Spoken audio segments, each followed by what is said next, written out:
I hadn't planned on moving into an old house. I had planned on a fresh start, a clean slate as they say. It wasn't that I had any particular attachment to my old life, but after the divorce, everything felt out of place. The apartment I had been living in for the last 6 months felt too small, too empty, too filled with echoes of a life I no longer wanted. So I decided I needed something new, something different. Maybe it was my way of moving on, or maybe it was just the urge to escape everything. When I found the house, I wasn't looking for anything special. It wasn't big or extravagant. The description in the listing was nothing to write home about. Charming 2-bedroom home with character, it said, located on the outskirts of town, priced to sell.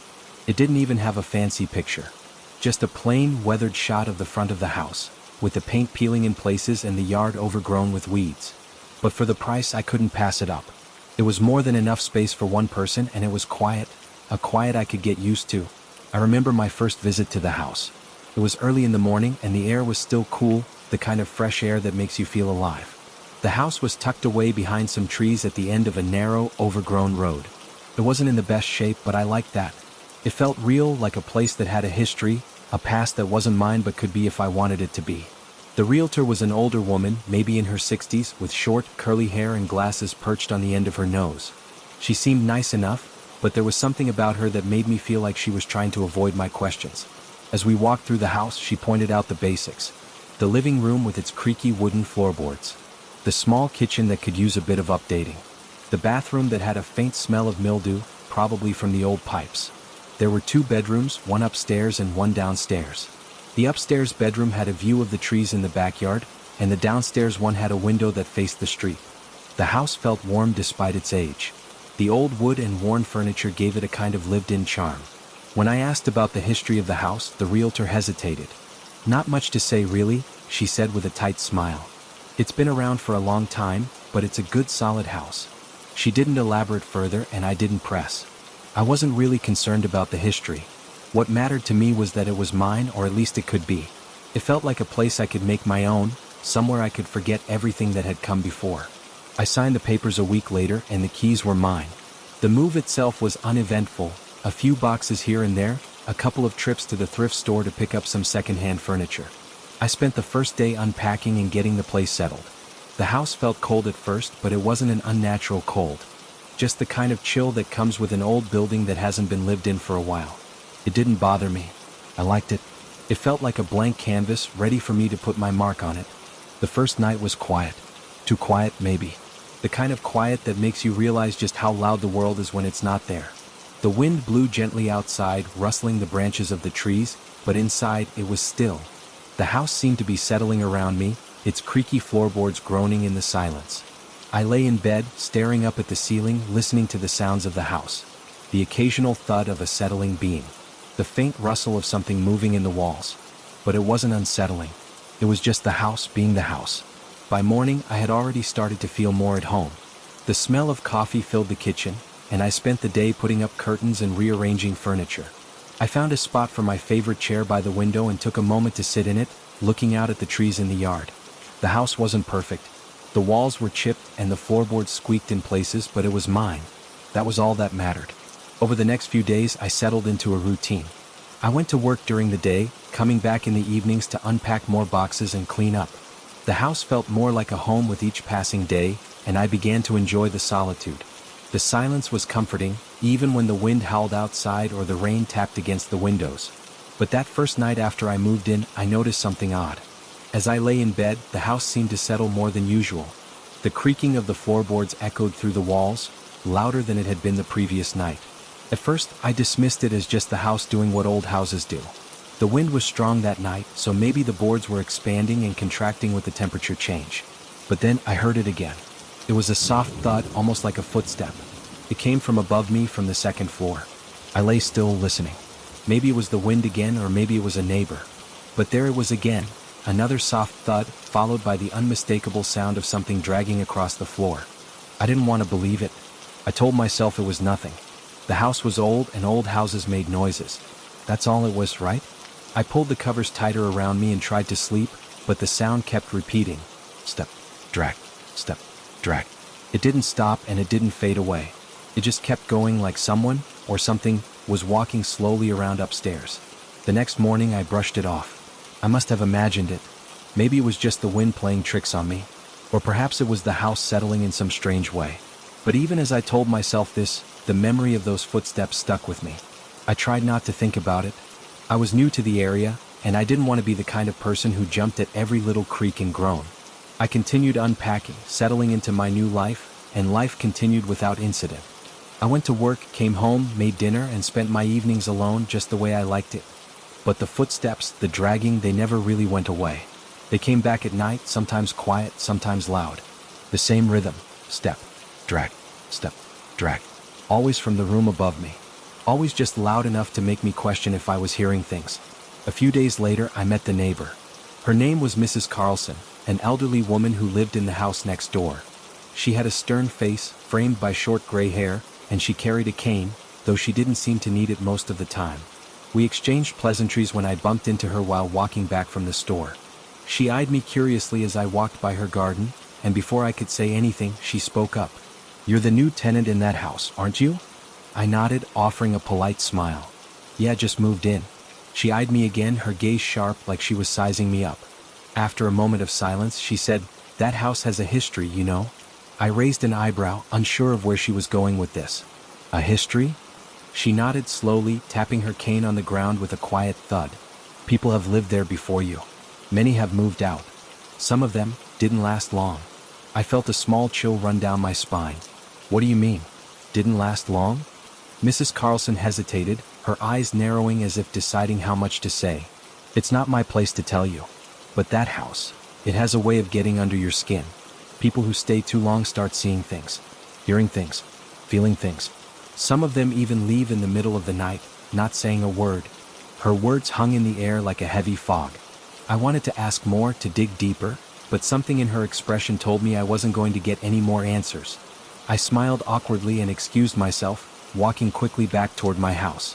But as I reached the door, her words echoed in my mind. People leave in the middle of the night. I wasn't sure if she was trying to scare me, or if there was some truth to what she had said. But as I walked back inside and closed the door behind me, I couldn't shake the feeling that something was wrong with the house. It was subtle at first, a feeling that crept in when I least expected it. But there it was, like a shadow lingering just at the edge of my vision. I tried to ignore it just as I had ignored the footsteps. The house had quirks, sure.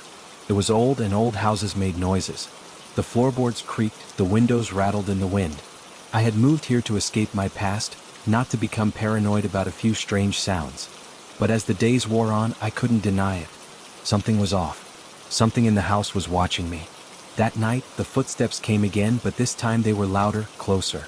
Step, drag, step, drag. It had been a week since I moved in, and so far, I had managed to convince myself that everything was fine. I was adjusting to the house, to the silence, to the creaks and groans of the old wood. After all, it was an old house. Of course it would make noise. The windows rattled when the wind blew, the floorboards creaked as if they were protesting the weight of my footsteps. It wasn't anything I hadn't dealt with before. I had lived in older apartments after all. These noises didn't mean anything. I told myself that over and over again. But as I walked through the house, unpacking the last of the boxes and setting things in their places, I couldn't shake the feeling that I was being watched. It wasn't just the usual sensation of a house settling. No, it was different. This feeling was deep, primal, like something was waiting just out of sight. Something was in the house, and it wasn't just the dust and the cobwebs. The first time it happened, I was in the kitchen. I had just finished making myself a cup of coffee, the warm mug cradled in my hands. The sun was starting to dip below the horizon, casting long shadows through the window. I leaned against the counter, enjoying the quiet of the house when I heard it. A soft, distinct sound from above. Step. Then another. My heart skipped a beat. I froze, the mug still in my hands, a chill creeping down my spine.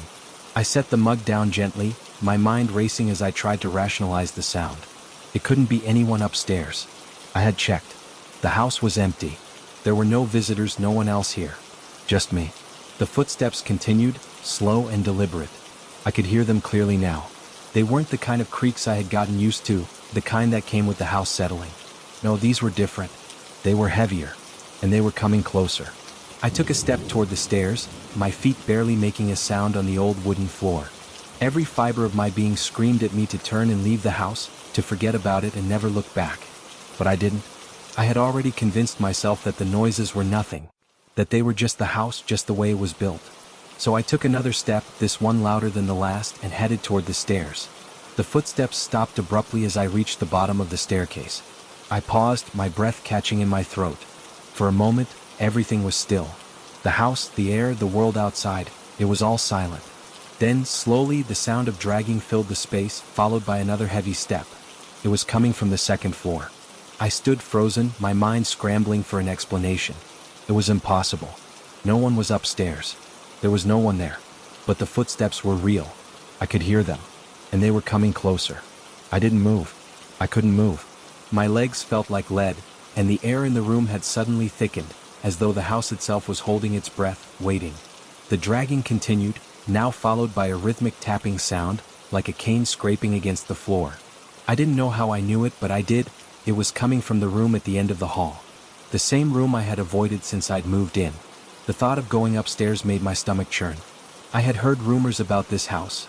The neighbor, Mrs. Carlson, had warned me about it. She had mentioned how people left in the middle of the night, leaving everything behind. I hadn't taken her seriously at the time, but now it felt like she had known something I didn't. Still, I couldn't shake the feeling that I had to investigate. I had to know what was happening. I had to understand it, even if I was afraid. I moved toward the stairs, each step feeling like it took forever. My feet were unsteady, my hands cold as I gripped the railing. The house creaked beneath me as if it were alive, watching. The footsteps above continued, their rhythmic pattern more pronounced with each passing second. I reached the top of the stairs and hesitated, my heart pounding in my chest. The hallway stretched before me, dark and silent, the door to the room at the end slightly ajar. That was where the sounds were coming from. I swallowed hard and walked toward the room. The closer I got, the colder the air became. A chill seeped into my bones, making my skin prickle. I paused in the doorway, peering inside. The room was dim, lit only by the faint light of the dying sun. The walls were lined with old wallpaper, faded and peeling. The floorboards were cracked, and the air had a musty smell to it, like it hadn't been touched in years. There was nothing in the room at first glance. But then I saw it. A figure. It was standing by the window facing the wall. Its form was blurry at first, like it was made of mist or smoke. But as my eyes adjusted, I realized it wasn't just a trick of the light. There was something there. Something that shouldn't be. The figure was tall, hunched, and skeletal. It had the vague shape of a person, but its features were distorted, twisted into something unnatural. Its clothes were old, ragged, like they had been worn for decades. The longer I stared, the more I realized the figure wasn't moving. It was just standing there, frozen. I couldn't breathe. My chest felt tight, as if the air itself had turned to lead. I wanted to turn and run, but my legs wouldn't move. I was paralyzed, rooted to the spot. The figure stood still, unmoving, but I could feel its presence. It was watching me, even though its face was obscured. Then, just as suddenly as it had appeared, the figure vanished. It didn't fade away, it was simply gone, as though it had never been there at all. I blinked, my heart hammering in my chest, my body trembling. I wanted to scream, to shout, to do anything to break the silence that now hung in the air. But I couldn't. The fear was overwhelming, suffocating. I backed away from the door, my breath coming in ragged gasps. The house was silent again, but the silence now felt heavy, pressing in on me from all sides. I turned and fled from the room, racing down the stairs, my feet barely touching the ground. I slammed the door behind me, but even as I did, I could still feel the presence of the thing upstairs. I don't know how to explain it. It wasn't a ghost or a shadow or anything tangible, but it was there, watching, waiting. The rest of the night passed in a blur. I couldn't sleep. I couldn't even think. My mind kept replaying the image of the figure, the way it had stood there, motionless, like it was waiting for me to notice it. I couldn't escape the feeling that something was coming. Something I wasn't prepared for. The next day, I couldn't bring myself to go upstairs again. I couldn't even go near that room. I avoided it at all costs, choosing instead to spend my time in the living room or the kitchen, keeping my mind occupied with anything I could. But the house felt different now. It was like it had changed overnight. The air was thicker, heavier, like it was filled with secrets waiting to be uncovered. And with each passing hour, the feeling that I wasn't alone in the house grew stronger. The footsteps came again that night, louder this time, more insistent. But this time they weren't coming from the second floor. No, they were coming from the hallway right outside my bedroom door. Hi and welcome. I'm Midnight Truth, and it's so nice to have you here tonight. Wherever you are right now, whether you're in bed, lying on the couch, or just looking for a quiet moment, I want you to know this time is for you. Take a deep breath in, and as you breathe out, feel the weight of the day start to fade. Let your mind settle, let your body relax, and let yourself simply be. There's no rush, no pressure, just this calm, quiet moment. If you'd like, you can close your eyes and imagine yourself in a peaceful place. Maybe it's a cozy room with soft, warm lighting. Or maybe it's under a starry sky, with a gentle breeze brushing against you. Wherever you feel safe and calm, let yourself drift there. I know many of you use these stories to fall asleep, so before we begin, make sure to like this video and subscribe to the channel. Also, where are you from and what time is it there? Tonight's story is gentle and soothing, perfect to carry you into a deep, restful sleep. So settle in, get comfortable, and let's begin. Step, drag, step, drag. I lay still in bed, my eyes wide open, my heart racing.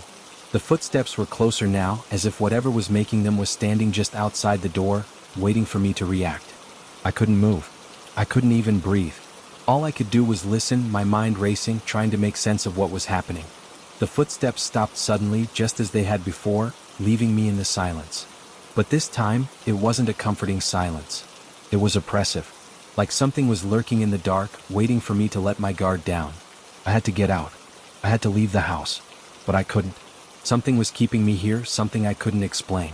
I knew I needed to find out what was happening, to uncover the truth behind the footsteps, the dragging, the figure. But the deeper I looked into it, the more I realized I might not like what I found. And deep down, I knew I was already in too deep. There was no turning back now. The days dragged on, each one blending into the next in a haze of unease. I couldn't shake the feeling that something was wrong in the house, that something was waiting for me to discover it. The footsteps continued each night, becoming more erratic, more frequent, as if whatever was in the house was becoming aware of my presence. It was no longer just an occasional noise, a creak of the floorboards or the hum of the wind. It was a rhythm, a deliberate, unmistakable pattern that echoed through the house when I was alone, when I thought I was safe. I knew I had to confront it. I couldn't keep pretending like everything was fine. The thought of leaving the house was tempting, but I had already sunk so much of myself into it. I had spent weeks moving in, unpacking, setting up my life again. I couldn't just walk away. The house was mine now, and I needed to know what was going on. The question of why I was hearing footsteps, of why I felt watched at every turn, gnawed at me. It felt like I was being pulled towards some deeper, darker truth, whether I was ready for it or not. I tried to avoid the second floor at first, but that proved impossible. The figure in the room at the end of the hall, the one that had vanished when I looked away, haunted my thoughts. Every time I closed my eyes, I could see it standing there, motionless, waiting. The dragging sound, the slow, deliberate steps, were ingrained in my mind. I had to find out what was upstairs, what was in that room. I couldn't keep living like this, constantly looking over my shoulder, constantly listening for the next noise. I had to face whatever was lurking in the dark. One morning, after a particularly restless night, I decided to investigate. It was Saturday and I had the day off. I spent the morning gathering supplies, not knowing exactly what I might need, but feeling the nagging need to be prepared. I grabbed a flashlight, a notebook, and a pen. I wasn't sure what I was looking for, but I was determined to find something. Anything that might explain what was happening. I climbed the stairs to the second floor slowly, every step creaking beneath my weight. The air up here was thicker, colder, and it seemed like the walls themselves were holding their breath. The hallway was dim, the light from the small window offering just enough illumination to see the dust motes swirling in the air. The door to the room at the end of the hall stood ajar, just as it had the last time I was here. I couldn't avoid it anymore. I pushed the door open, and this time I stepped inside. The room was as I remembered it, dim, musty, the walls covered in peeling wallpaper. But there was something different this time. Something that caught my eye as soon as I entered. A small wooden desk sat in the far corner, and upon it lay a leather-bound journal. It looked out of place in the otherwise decaying room, pristine among the dust and cobwebs. My heart raced. Could this be the answer? Was this why the house felt so strange? I crossed the room quickly and picked up the journal, dusting it off as I held it in my hands. It was old, the leather soft and cracked with age. The pages inside were yellowed, brittle. I could tell it had been sitting here for years, maybe even decades. I opened it carefully, the pages creaking as I flipped through them. The writing inside was neat, though the ink had faded in places, making some parts hard to read. The journal appeared to be written by someone with a steady hand, a person who had taken great care in documenting their thoughts. I turned the pages slowly, my eyes scanning the words, trying to make sense of the strange language. The entries seemed to go on for years, covering the life of someone who had lived in the house long before I ever set foot inside it. But it wasn't the mundane details of daily life that caught my attention. It was the other stuff, the strange, unsettling things that were mentioned, the things I had been hearing. The journal spoke of strange rituals, whispered words in the dark, and the feeling of being watched. There were mentions of opening doors, of things that should never be disturbed, of whispers in the night and shadows that moved without cause. It described the house as if it were alive, a living, breathing entity that fed on fear. And the more I read, the more I realized that this person, whoever they were, had become obsessed with the house. They had started by trying to understand it, trying to figure out its secrets, but over time they had become consumed by it. They spoke of a curse, an ancient evil tied to the house that had been buried deep within its walls for centuries. The entries became more frantic as I continued, the writing becoming increasingly illegible as the author's sanity seemed to slip away. The last few pages were filled with drawings, strange, distorted images of people and symbols I couldn't understand. Some of them looked like faces, but twisted, as though the figures were not entirely human. There were symbols, too, unfamiliar shapes, runes that seemed to pulse with an eerie energy. They looked like something from an occult ritual, like something ancient and forbidden. The last entry was dated nearly 50 years ago, and the words on the page were barely legible. But the message was clear. It's here. It's been waiting. I've opened the door and now it won't leave. It never leaves. I felt a chill crawl up my spine as I finished reading.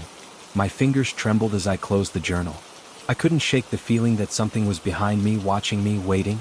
I turned quickly, expecting to see something, or someone, standing in the doorway, but there was nothing. Just the silence. Just the heavy air of the room pressing down on me. But as I turned to leave, something caught my eye. In the corner of the room, hidden behind a faded curtain, was a small, ornate mirror. It wasn't large, just a handheld size, but it looked out of place in the otherwise dilapidated room. I walked over to it slowly, my hand hovering over the frame. Something about it felt wrong, like it didn't belong there. The glass was cracked, and the edges were tarnished, but I couldn't help but feel drawn to it. I stared into the reflection. At first, I saw only myself, pale, wide-eyed, a little disheveled from the long night. But then, in the corner of the reflection, I saw something move. I whipped my head around, but there was nothing behind me. I looked back at the mirror, and there it was again, a shadow moving just out of reach. It was as if the mirror was showing something that wasn't really there. I reached out and touched the mirror's surface, expecting it to feel cold, but instead it was warm. Too warm. I yanked my hand back, my heart racing. The temperature in the room had dropped, but the mirror felt like it had a life of its own, like it was somehow connected to something beyond the house. Something that wasn't supposed to be there. I couldn't stay in the room any longer. I had found what I came for, the journal, the truth, but I was terrified. The weight of what I had uncovered pressed down on me. I didn't understand it all, but I understood enough. The house wasn't just old, it was cursed. The evil that had been set loose here had been festering for years, waiting for someone to come along, someone like me who would disturb it. I wasn't just living in a house. I was living in a place where something had been unleashed, and it wasn't going to stop until it had claimed me too. I grabbed the journal, slipping it into my bag, and left the room without looking back. The footsteps were still echoing in my mind, the dragging sound that had followed me wherever I went. As I walked down the hallway, I could almost feel the presence behind me, a coldness that seemed to press against my back. The house was alive, and it was watching. I knew then that I had to leave. I had to get out before it was too late. But as I reached the stairs, I heard something that froze me in place. A whisper. Not from the walls, not from the house. It was from the room I had just left. It was faint, barely audible, but I knew it was there. It called my name. My heart slammed in my chest as the whisper grew louder, more insistent. You shouldn't have come. I turned and ran, the journal clutched tightly in my hand. I didn't look back. I couldn't. But I knew deep down that I hadn't escaped. The house was still there, and it wasn't done with me yet. I couldn't breathe. Every instinct in my body screamed at me to turn and run, but my legs felt like lead, rooted to the spot. The figure in front of me, whatever it was, wasn't moving like a person. It was too wrong, too unnatural. The air felt thick with something that wasn't quite human, something ancient that didn't belong here. The creature's shape twisted unnaturally, its limbs stretching and contracting as if it didn't know how to exist in the world. The cold in the room deepened, seeping into my bones, freezing me from the inside out. Come closer. The voice again, closer now, but not a whisper this time. It was a command. Low and guttural, like a growl, The words wrapped around my throat, choking the air from my lungs. I felt my pulse thunder in my ears, the sound of my heartbeat growing louder, faster, until I couldn't hear anything else. But still I couldn't move. Not even an inch. The figure took a step forward, its limbs jerking as it advanced. Its long, pale hands stretched out toward me, fingers twisting in unnatural ways. The flashlight I was holding flickered, its beam jumping wildly, and for a split second, the darkness in the room seemed to breathe like it was alive, pulsing, waiting. The walls seemed to close in, their presence becoming oppressive, suffocating. I could feel it pressing against my chest, the weight of the house, the weight of whatever this thing was. I took a step back, my foot sliding on the floor, but the movement felt too slow. It wasn't enough. The figure took another step forward, its face still hidden, but the darkness seemed to gather around it like a cloak. The air grew colder, colder than I had ever felt in my life, and I could see my breath coming in ragged gasps, the exhale sharp and painful against the frozen air. I had to run. I had to get out. But as I turned, the room seemed to twist around me. The hallway that had once been behind me was gone. The door had disappeared. There was nothing but the figure and the dark and the cold. I was trapped. "Don't leave," the voice whispered, now a hiss, something between a laugh and a threat. The words slithered into my mind, burrowing under my skin, making my muscles lock up, paralyzing me. The creature was closer now. I could hear its movements, the creak of its bones as it took another slow, deliberate step toward me. Its hands reached out, clawed fingers brushing the air. I could feel the cold emanating from them like they were made of ice, and the closer they got, the more my skin prickled, the more the dread in my chest bloomed into pure terror. I was running out of time. I knew it. I couldn't stand here forever. Something was going to happen, and if I didn't get out now, I wouldn't get out at all. I closed my eyes for a second, trying to find some way out of this nightmare, trying to get my bearings. But when I opened them again, the figure was gone. For a moment, there was nothing. No sound. No presence. Just the overwhelming quiet of the room. I turned around frantically, my flashlight sweeping through the darkness, but it was like the creature had vanished. I exhaled, the tension in my body releasing for a brief moment, but it was a false hope. My heart was still racing, and my eyes darted around, trying to process what had just happened. The cold lingered, though, like it was a part of the air itself, and I knew, I hadn't escaped. That's when I felt it. A coldness on the back of my neck, like fingers grazing against my skin. The sudden, sharp pressure of something invisible squeezing down on my throat, cutting off my air. I gasped, stumbling backward, the flashlight slipping from my hands and clattering to the floor. The beam bounced off the walls and the floor, casting eerie shadows across the room. And that's when I saw it. In the corner of the room, the mirror. The one I had seen earlier. It was no longer cracked. No longer old and dusty. It was new, polished, and gleaming as though it had been waiting for me. The reflection in the glass wasn't mine. It was the creature. It stood there, staring back at me, its face now clear and twisted. Its eyes, dark, hollow, stared right through me, and I could feel its presence in the mirror, in the air, in the very room. My skin crawled. I wanted to look away, but my body wouldn't let me. The thing in the mirror smiled, and I could see its sharp teeth glinting in the dim light. "Come closer," it whispered, the voice not coming from the mirror, but from all around me. A chorus of whispers, each one drawing me closer, pulling me toward it, toward the reflection. Toward the thing that was waiting. I didn't know what to do. The more I stared at the mirror, the more the air seemed to grow heavier, as if something was forcing its way through. It felt wrong. Like something was trying to reach out from beyond the glass, something that had been waiting for me to make a mistake, to let my guard down. I could almost feel its fingers brushing against the back of my neck again, cold and sharp. I turned, stumbling backward, my eyes frantically searching for anything. Any way out. The hallway should have been right there. The stairs should have been just around the corner. But they weren't. The room was closing in and the walls seemed to shift. I was trapped in this nightmare, in this house, with no way to escape. And then I heard it. A loud crash from upstairs. The sound of something heavy falling, followed by the unmistakable sound of footsteps. Not just any footsteps. These were fast, erratic, almost frantic. The steps echoed through the house, bouncing off the walls, getting closer. I turned toward the staircase, toward the source of the noise. It wasn't the slow, deliberate steps that I had grown used to. This was something different. Something fast. Something that was coming for me. I knew in that moment that whatever was in this house wasn't just watching me. It wasn't just lurking in the dark corners. It was hunting me. And I wasn't going to get out unless I fought back. But the fear, *God, the fear*, it was paralyzing. I wanted to run, but I couldn't move. I wanted to scream, but no sound came out. Then the footsteps reached the bottom of the stairs. I looked up, and there it was again. That figure. The one I had seen in the room. The one I had seen in the mirror. And it wasn't alone. There were others, figures, shadows, stretching across the walls, moving toward me. Silent, swift, endless. I knew then that whatever had been unleashed in this house hadn't just been waiting. It had been gathering. And now it was time for me to join them. I couldn't breathe. I couldn't move. The air around me had thickened into something dense and suffocating. My heart pounded in my chest, the rapid beat filling my ears until everything else became a distant hum. I turned in circles, my eyes wide and frantic, trying to make sense of what was happening, but the room, the house, was no longer making sense. The footsteps, erratic and frantic, had stopped at the base of the stairs. But I couldn't see who, or what, was making them. The darkness was thicker now, like the shadows themselves were alive, swirling and twisting in the corners of the room, creeping toward me like hungry creatures. A low, guttural laugh broke the silence. It was unmistakable.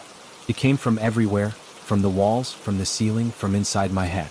It wrapped itself around my thoughts, drowning out everything else. The figures in the dark moved closer, their forms distorted, stretching and contracting as if the shadows themselves were struggling to maintain shape. They were tall, thin, their limbs long and spindly. Their faces were empty, hollow voids where their eyes should have been, and their mouths stretched impossibly wide, jagged teeth gnashing in the darkness. I backed away, my legs unsteady, every instinct telling me to run, to scream, to do something, but I was rooted to the spot. My mind screamed at me to move, but my body refused, as if it too had become part of the darkness, part of the nightmare that surrounded me. Join us. The voice was softer now, almost soothing, but it had an undertone of something far darker, far more dangerous. It wrapped around me like a chain, pulling me deeper into the shadows, pulling me toward the figures who were now circling me, their cold, lifeless eyes staring into mine. I could feel their presence. They were too close. I could hear the rasping of their breath, or what should have been breath. There was nothing alive in them. They were empty. I stumbled backward, my hands reaching out for anything to stop myself from falling into the abyss that was swallowing the room. My fingertips brushed against the cold wood of the wall, and I pushed off it, desperate to escape. But the room seemed to shift, to stretch, to bend. Every step I took felt heavier, as if the air itself was pulling me back toward them. Another laugh. This one was darker, a low, raspy sound that sent chills down my spine. Too late, the voice whispered, the words dripping with malice. You're already here. The shadows grew thicker, the figures moving in closer, and I could feel them, could sense them now. They weren't just watching me, they were feeding off my fear. Every tremble of my body, every erratic breath, was fueling them, giving them more power. The room felt colder, impossibly cold, until my teeth started chattering and my fingers went numb. The figure I had seen before, the one that had smiled at me in the mirror, was there too, its hollow eyes locked on mine, its twisted limbs bent at unnatural angles. It reached out toward me with a clawed hand, the air around its fingers freezing, the cold radiating off it in waves. Come closer, it said again, its voice now a soft, insistent hum, like a song you can't get out of your head. You cannot leave. You belong to us now. I backed into the wall again, this time harder, the force rattling my bones. The house seemed to groan, as if it were alive, as if it were feeding off whatever was happening here. I was no longer just trapped in the room. I was trapped in the house, in this place that had swallowed me whole, this place that had been waiting for me to open the door. The walls closed in. The figures continued to move toward me, their footsteps light and fluid, like a predator stalking its prey. I closed my eyes for a brief moment, desperate to shut out the nightmare around me, but the moment I did, I heard it again, that voice star. It was right next to me now, its breath icy and foul against my ear. You can't escape. I opened my eyes and the figure was right there, inches from my face. Its mouth stretched impossibly wide, the dark void inside its mouth reaching toward me like a black hole. I could feel the cold radiating from it, the pressure building in the room, suffocating me. My hands were trembling uncontrollably and I could barely stand. Then, just as suddenly as it had appeared, the figure vanished. The room fell silent. I stood frozen, my body trembling, my mind scrambling to make sense of the chaos that had unfolded in front of me. The shadows that had once circled me were now still, clinging to the walls like dark stains. I felt as though I was suffocating in the silence, the air thick with the remnants of whatever had just happened. But there was no time to process it. Another crash. Another sound, louder than before, coming from upstairs. It was followed by the unmistakable sound of running, footsteps, hurried, frantic, almost desperate. My heart skipped a beat. Someone else was here. Someone else was in the house. I had to go. I had to get out. I turned toward the stairs, my body moving before my mind could catch up. My feet pounded against the floor as I ran toward the hall, desperate to escape the suffocating grip of the shadows. My breath came in short, frantic bursts, my mind racing with fear and confusion.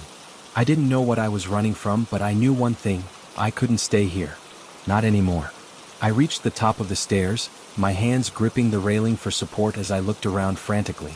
The hallway was darker now, the shadows shifting in the corners. The air felt thicker, colder, as though it had been laced with something dark and evil. The footsteps continued, louder now, echoing down the hall. I didn't have much time.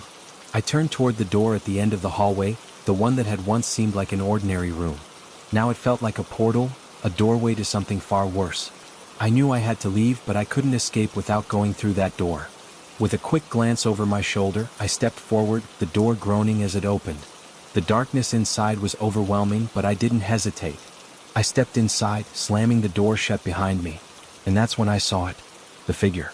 No, not the same one. This was different. This was something else. It stood in the far corner of the room, its back to me, its form tall and looming. I could feel its presence even before I saw it fully. I didn't need to see its face to know what it was. It was the source, the origin, and it was waiting for me. The air in the room felt heavier, charged with an electricity that hummed beneath my skin. I stood motionless, my heart hammering in my chest, my breath shallow as the figure in the corner seemed to pulse with an energy of its own.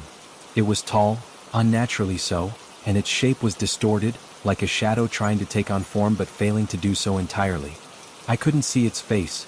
The darkness that clung to it was too thick, too all-encompassing. But I felt it. I felt its presence pressing against me like a weight. I wasn't alone. The door I had slammed shut behind me seemed to have vanished into the blackness, the edges of the room swallowed by the oppressive dark. The only thing in focus now was the figure. It was moving slowly, deliberately, and with each step, the temperature in the room dropped lower. I could see my breath now, small puffs of steam forming in front of me like ghosts of my own terror. I wanted to run. Every instinct screamed at me to turn and flee, to get away from this thing that stood before me. But my legs felt rooted to the ground, as if the very air was holding me in place, making sure I wouldn't escape. "Come closer," the figure's voice rasped, not in words but in thoughts. Inside my head, invasive and insistent, pushing against the walls of my mind. It was like the thing wasn't just speaking to me, but was in me, worming its way into my very being. I couldn't move. But then a sound. A sound that was not the figure, but something else. It was faint at first. A low creaking noise like wood groaning under the weight of something far too heavy. The walls seemed to bend, the room stretching outward, elongating into something unrecognizable. I could hear the whisper of a door opening somewhere in the distance, followed by the faintest of footsteps, like someone walking on the floorboards above me. My body tensed at the sound. There was something else in the house. Something I hadn't accounted for. Asterisk, "It's too late for you, asterisk," the figure murmured, its voice growing louder, its form beginning to twist and distort, becoming something more monstrous, something more real. The darkness around it flickered, like a flame struggling to stay alive in the wind. My mind raced. What was this thing, and why was it so intent on keeping me here? Why me? The air grew denser, and I began to feel the walls closing in on me, the pressure building. I stumbled backward, reaching for the nearest thing, anything to steady myself. My hand brushed against something cold and smooth, glass. I turned and saw it. A mirror. It was huge, ornate, framed in dark wood, the kind that looked out of place in such a modern house. But there was something more disturbing about it now. The reflection in the glass wasn't mine. It was the figure. But something was different. It was alive in the reflection, its limbs moving in slow, jerky motions like it was learning how to walk. Its eyes, hollow and unblinking, followed my every movement, and for a moment, I could feel them boring into me, as if they could see through my very soul. I felt a sudden compulsion to step toward the mirror, my feet moving without my consent. I resisted it, but it was like I was being drawn to it, compelled, as if the glass held the key to whatever was happening in this house. To the origin of it all. The figure in the corner had stopped moving. It was watching me now, its hollow eyes waiting. Suddenly, the temperature in the room dropped again, colder than ever, and I felt the unmistakable sensation of something pressing against the back of my neck, cold and biting. I gasped, my breath fogging the air. The mirror seemed to warp, its surface rippling like water, distorting the reflection of the figure. And then it happened. The figure in the mirror stepped forward, reaching its long, twisted arm toward me. Its fingers were elongated, sharp, claws scraping against the surface of the glass. It was coming through. I turned away, my pulse racing, but as I did, I felt a cold hand brush against my own. The touch was icy, like the chill of a grave, and it sent a shock of fear through my entire body. My head snapped back to the mirror, and I saw the figure's hand, a real hand, stretching toward me from within the glass, its fingers brushing against the surface, reaching out as if trying to pull itself free. No? I screamed, my voice hoarse and panicked. But it was too late. The figure's hand passed through the glass, emerging into the room. I froze, paralyzed by the impossibility of what I was witnessing.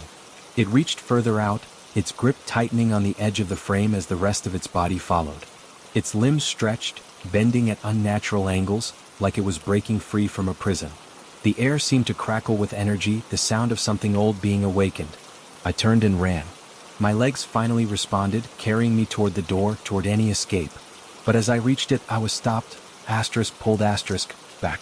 I felt the cold fingers wrap around my wrist, tightening like a vice, dragging me backward. You are not leaving, the voice said again, this time in my ear, a whisper that sent chills down my spine. I screamed, my mind going into overdrive. The house was closing in on me. The figure was inside now. It had crossed into my world and I couldn't stop it. I struggled against its grip, my heart racing in my chest, but the hand that held me was too strong. It was like ice, like stone, and it wouldn't let go. In that moment, I realized the truth. This house wasn't just haunted. It was a prison, a prison for whatever had been released here. A prison for me. We've been waiting, the figure whispered, its voice now a cacophony of whispers, as though 1,000 voices were speaking at once. We've been waiting for you to open the door, And then the darkness fell. It wasn't just in the room anymore. It wasn't just around me. It was inside of me, crawling under my skin, wrapping around my bones, suffocating my mind. I collapsed to the floor, my hands clutching my head as the shadows closed in. The figure was everywhere now, its presence seeping into the walls, the ceiling, the very air I breathed. I could hear it, feel it, feel it inside me, in the deepest, darkest corners of my mind. I thought I was going to die. But then, just as suddenly as it had started, the darkness retreated. The shadows pulled back, leaving me gasping for air, my body shaking uncontrollably. The figure was gone, and the house was silent once more. For a moment, I thought I had imagined it, that maybe it was just a nightmare, a product of the stress, the fear. But I knew better. I had opened the door, and it had come through. I wasn't alone anymore, and whatever had been waiting in the dark would never leave, not unless I did. And that was the one thing I didn't know if I could do, because now it was inside me, and there was no escape.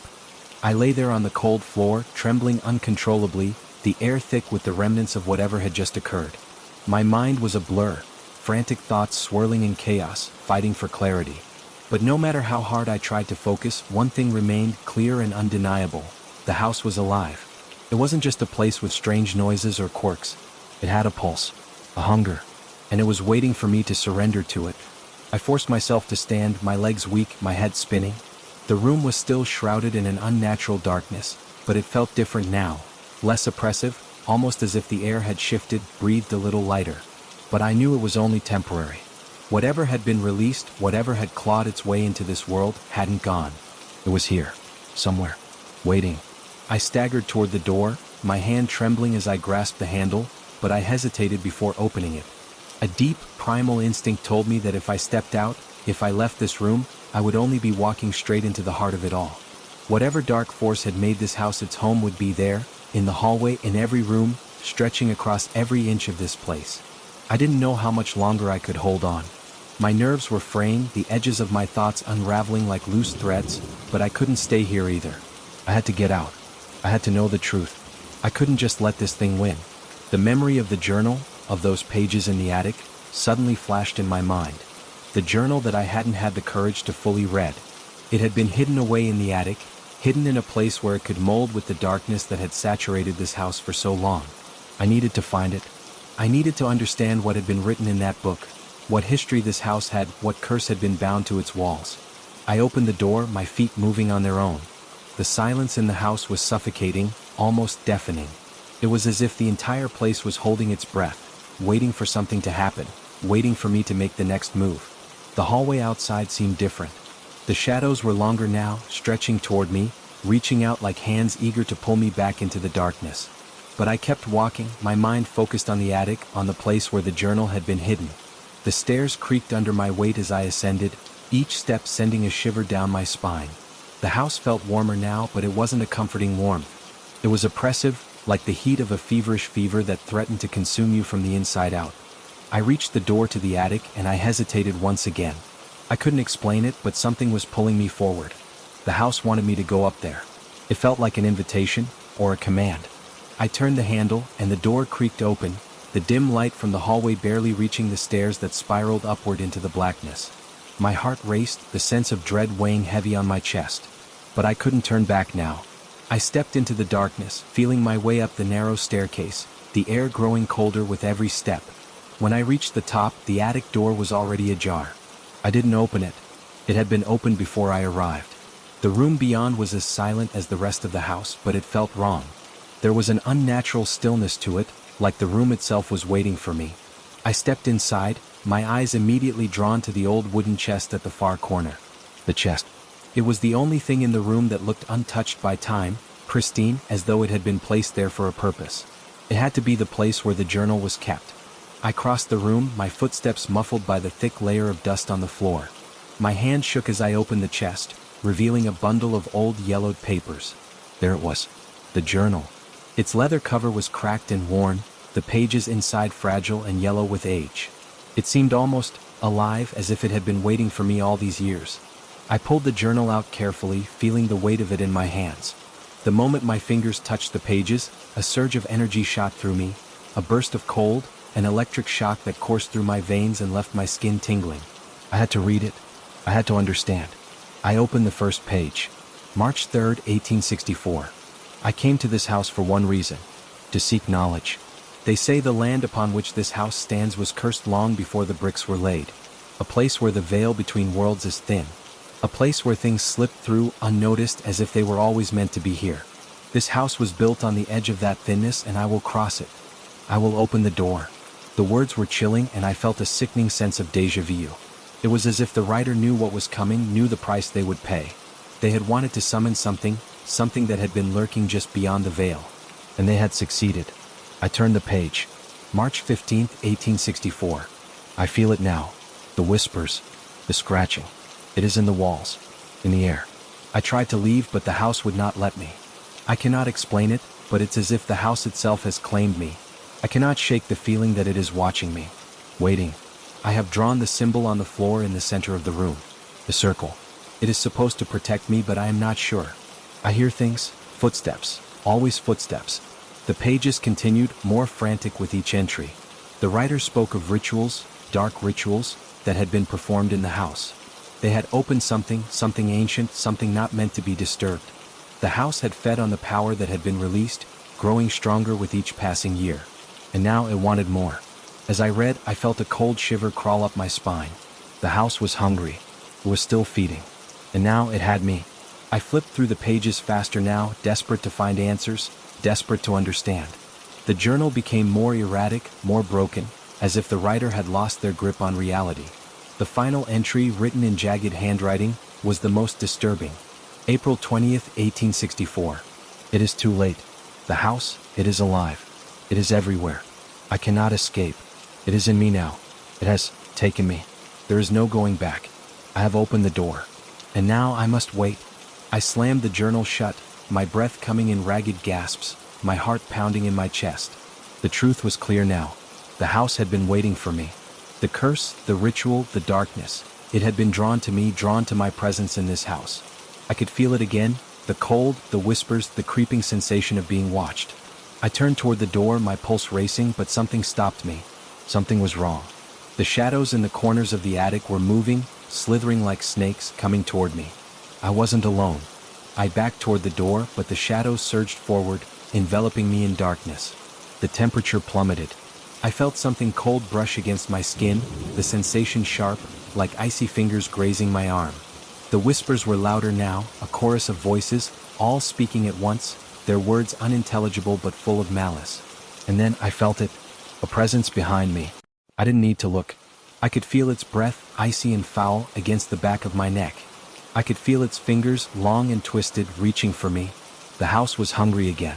And this time it wasn't waiting. I had opened the door. And now it was coming for me. I turned and ran. I didn't look back. The house was alive now more than it had ever been. The shadows in the attic seemed to stretch toward me, as if they had been waiting for the right moment to pounce. I ran, my breath ragged, my heart hammering in my chest. The walls of the house seemed to pulse with an eerie rhythm, as if they were breathing along with me, tightening and constricting with every step I took. I reached the stairs in a blur of panic, my feet stumbling over the worn wooden steps. The air grew colder with each step, the chill biting into my skin, making my blood run cold. The whispering was louder now, 1,000 voices muttering just beyond my hearing, brushing against my ears, filling my mind with 1,000 things I couldn't understand but somehow felt deep inside me. I reached the bottom of the stairs and paused, my eyes darting toward the front door. It was close, so close, but I could feel the house pushing back, its grip tightening on me, trying to keep me inside. The front door was still there, standing open, as though it were inviting me to leave. But I knew better. This was part of it. The house wanted me to think I could escape. I bolted toward the door, but as I neared it, the ground beneath me seemed to shift, like the house itself was moving, like the floorboards were bending beneath my feet, groaning with the weight of something ancient and hungry. I reached out for the door handle, but before I could touch it, the door slammed shut with a deafening crash, as if an unseen force had shoved it from the other side. I recoiled in terror, my pulse spiking as I backed away from the door. The whispering was now a cacophony of sound, rising in pitch and intensity until it was a chorus of shrill voices, each one louder than the last, each one pressing into my mind like 1,000 needles. The walls seemed to close in on me, the shadows creeping along the floor, the ceiling, and the corners, pulling themselves toward me as if the house itself was coming alive to claim me. I turned around, looking for another way out, but there was no escape. The house had sealed me in. The shadows were growing longer, stretching toward me like fingers, and I could feel something cold slither around my legs, creeping upward, wrapping itself around my body like a cold, invisible fog. I screamed, but the sound was lost, swallowed by the oppressive silence that hung in the air. I couldn't breathe. My chest tightened, and my heart seemed to pound so loudly I could feel it in my skull. The air was thick, too thick to move, and I was suffocating in the oppressive dark. I had to escape. I forced myself to move, to push through the panic that was threatening to swallow me whole. The walls seemed to grow taller, the room expanding and contracting, like the house was alive and breathing, shifting its shape to trap me. I ran toward the back door, the one I hadn't dared to try before, the one I had ignored when I first moved in. But now it felt like the only chance I had. I reached it and yanked on the handle. The door creaked and groaned, but it didn't open. I cursed and pulled harder, desperation clawing at my throat. The shadows were moving faster now, creeping along the walls, reaching for me, their tendrils curling toward my legs, pulling me toward them. I felt the coldness on my skin as I pulled and yanked, my muscles straining against the resistance. Then, with a final, deafening crack, the door swung open. I stumbled out into the yard, gasping for air, my lungs burning. The cold night air hit my face like a slap, but I didn't care. I ran, faster than I ever thought I could, my feet pounding against the ground, the sound of my breath filling my ears. The house was behind me, but I could feel its presence, lingering just out of reach. The shadows had followed me into the yard, creeping along the edges of the grass, curling like smoke in the night air. I didn't stop running. I couldn't stop. The fear was still gripping me, a cold, relentless claw around my heart. My mind was reeling, filled with images of the thing that had been waiting in the house, the thing that had been unleashed, and the house that had claimed me as its own. I glanced over my shoulder. For a moment, I thought I saw something move in the dark. An outline, a figure standing in the doorway of the house, watching me. But when I blinked, it was gone. I kept running. I didn't stop. I didn't look back. I ran until my legs ached, until the sound of my breath became ragged and desperate. I didn't stop until I reached the edge of the woods, far away from the house, far away from the nightmare that had taken hold of me. But even then, I couldn't shake the feeling that it wasn't over. I thought I had escaped, but I knew the truth. The house hadn't let me go. It was still out there waiting, watching. And when the next person came, when the next soul moved into that cursed place, it would be waiting for them too. It would be waiting for anyone who dared to enter, who dared to open the door. I collapsed to my knees, trembling, my hands shaking as I pressed them to the cold ground. The wind was biting, the night air sharp against my skin, but it didn't matter. I was free. Or at least I thought I was. I knew deep down that whatever had been unleashed in that house would never stop. It would always be there, lurking in the dark corners of the world, waiting for the next door to be opened. And I would never forget the feeling, the cold, clammy fingers that had wrapped themselves around my heart. I would never forget the sound of the whispers. The house would always be there waiting, and it would never let go. Months passed after I ran from that house, but it felt like only a few days had gone by. Time seemed to blur in my mind as if I had stepped out of the real world entirely. I moved into a small apartment in the city, far away from the hills and the house that had almost consumed me. The night was quieter now, but no amount of distance could erase the nightmare I'd lived through. Every now and then, I'd hear a creak in the floorboards of my apartment, or the hum of the heating system would sound like a whisper just beyond my hearing, too faint to distinguish. But no matter how hard I tried to ignore it, I couldn't. The house had followed me.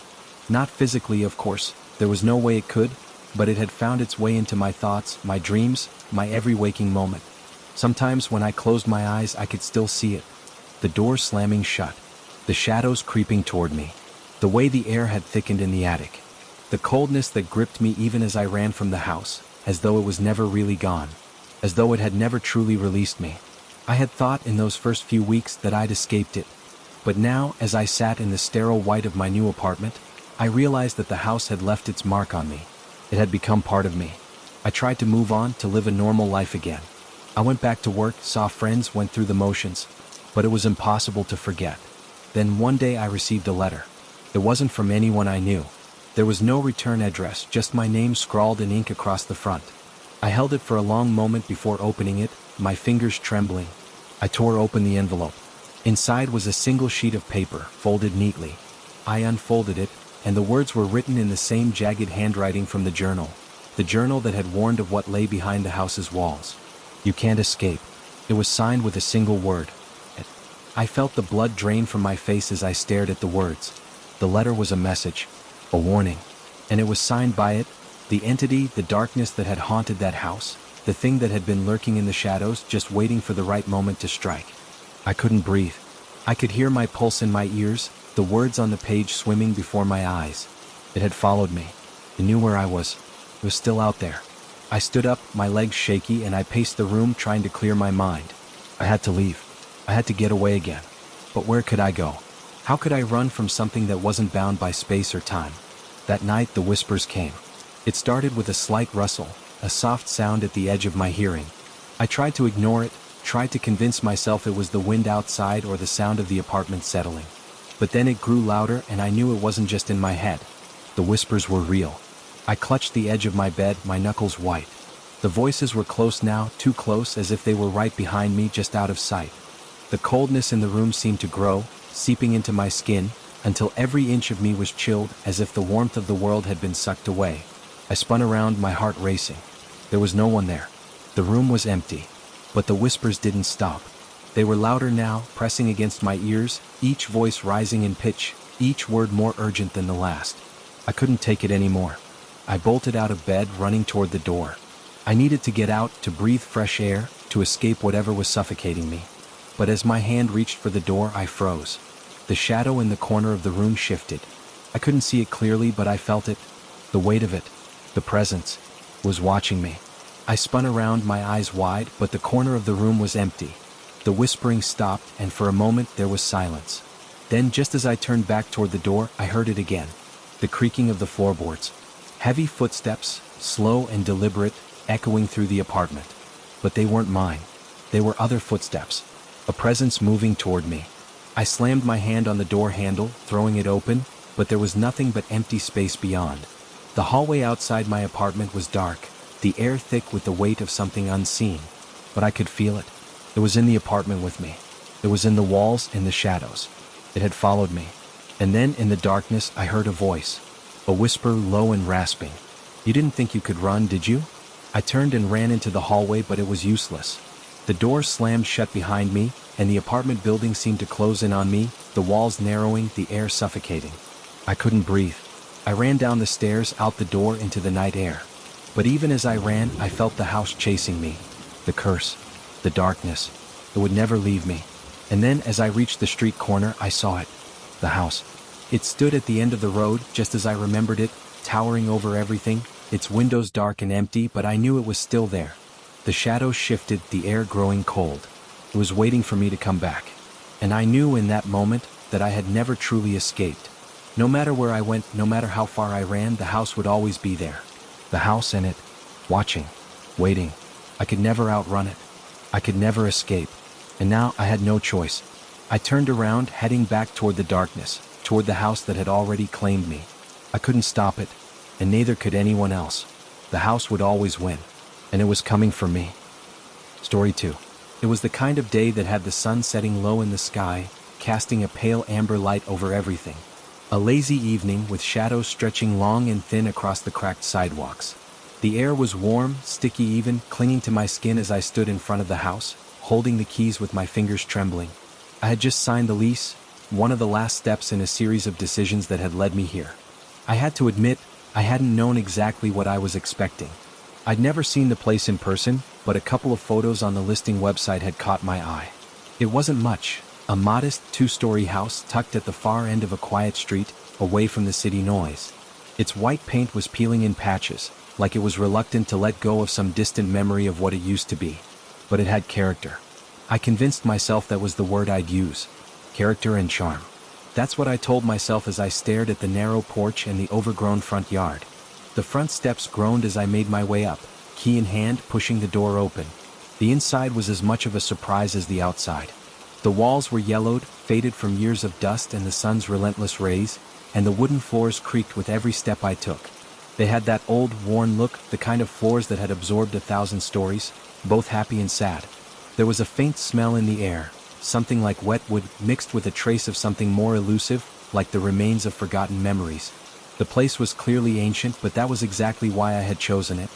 There was something comforting about it, as if the house had lived a long life, and now it was ready for someone else to add their chapter. As I moved further inside, I could feel the quiet. It was almost too quiet, the kind of silence that presses in on you. The rooms were small but cozy. Everything was functional, though I had a feeling the place hadn't been updated in decades. There was a musty smell in the kitchen, but I figured it would fade once I aired the place out. In fact, everything about the house felt like it was waiting for someone to come and breathe life back into it. I wandered from room to room, slowly getting a sense of the space. The living room had a fireplace, though it was long and used, the hearth empty, the mantel lined with dust. It had a warmth to it, though, even if the furniture was old and the carpet looked like it hadn't been vacuumed in years. It seemed like a good place to curl up with a book or sip coffee by the window. I could picture myself here, my own little corner in the world. The stairs creaked as I climbed up to the second floor. A small landing greeted me with 2 bedrooms, both small but adequate.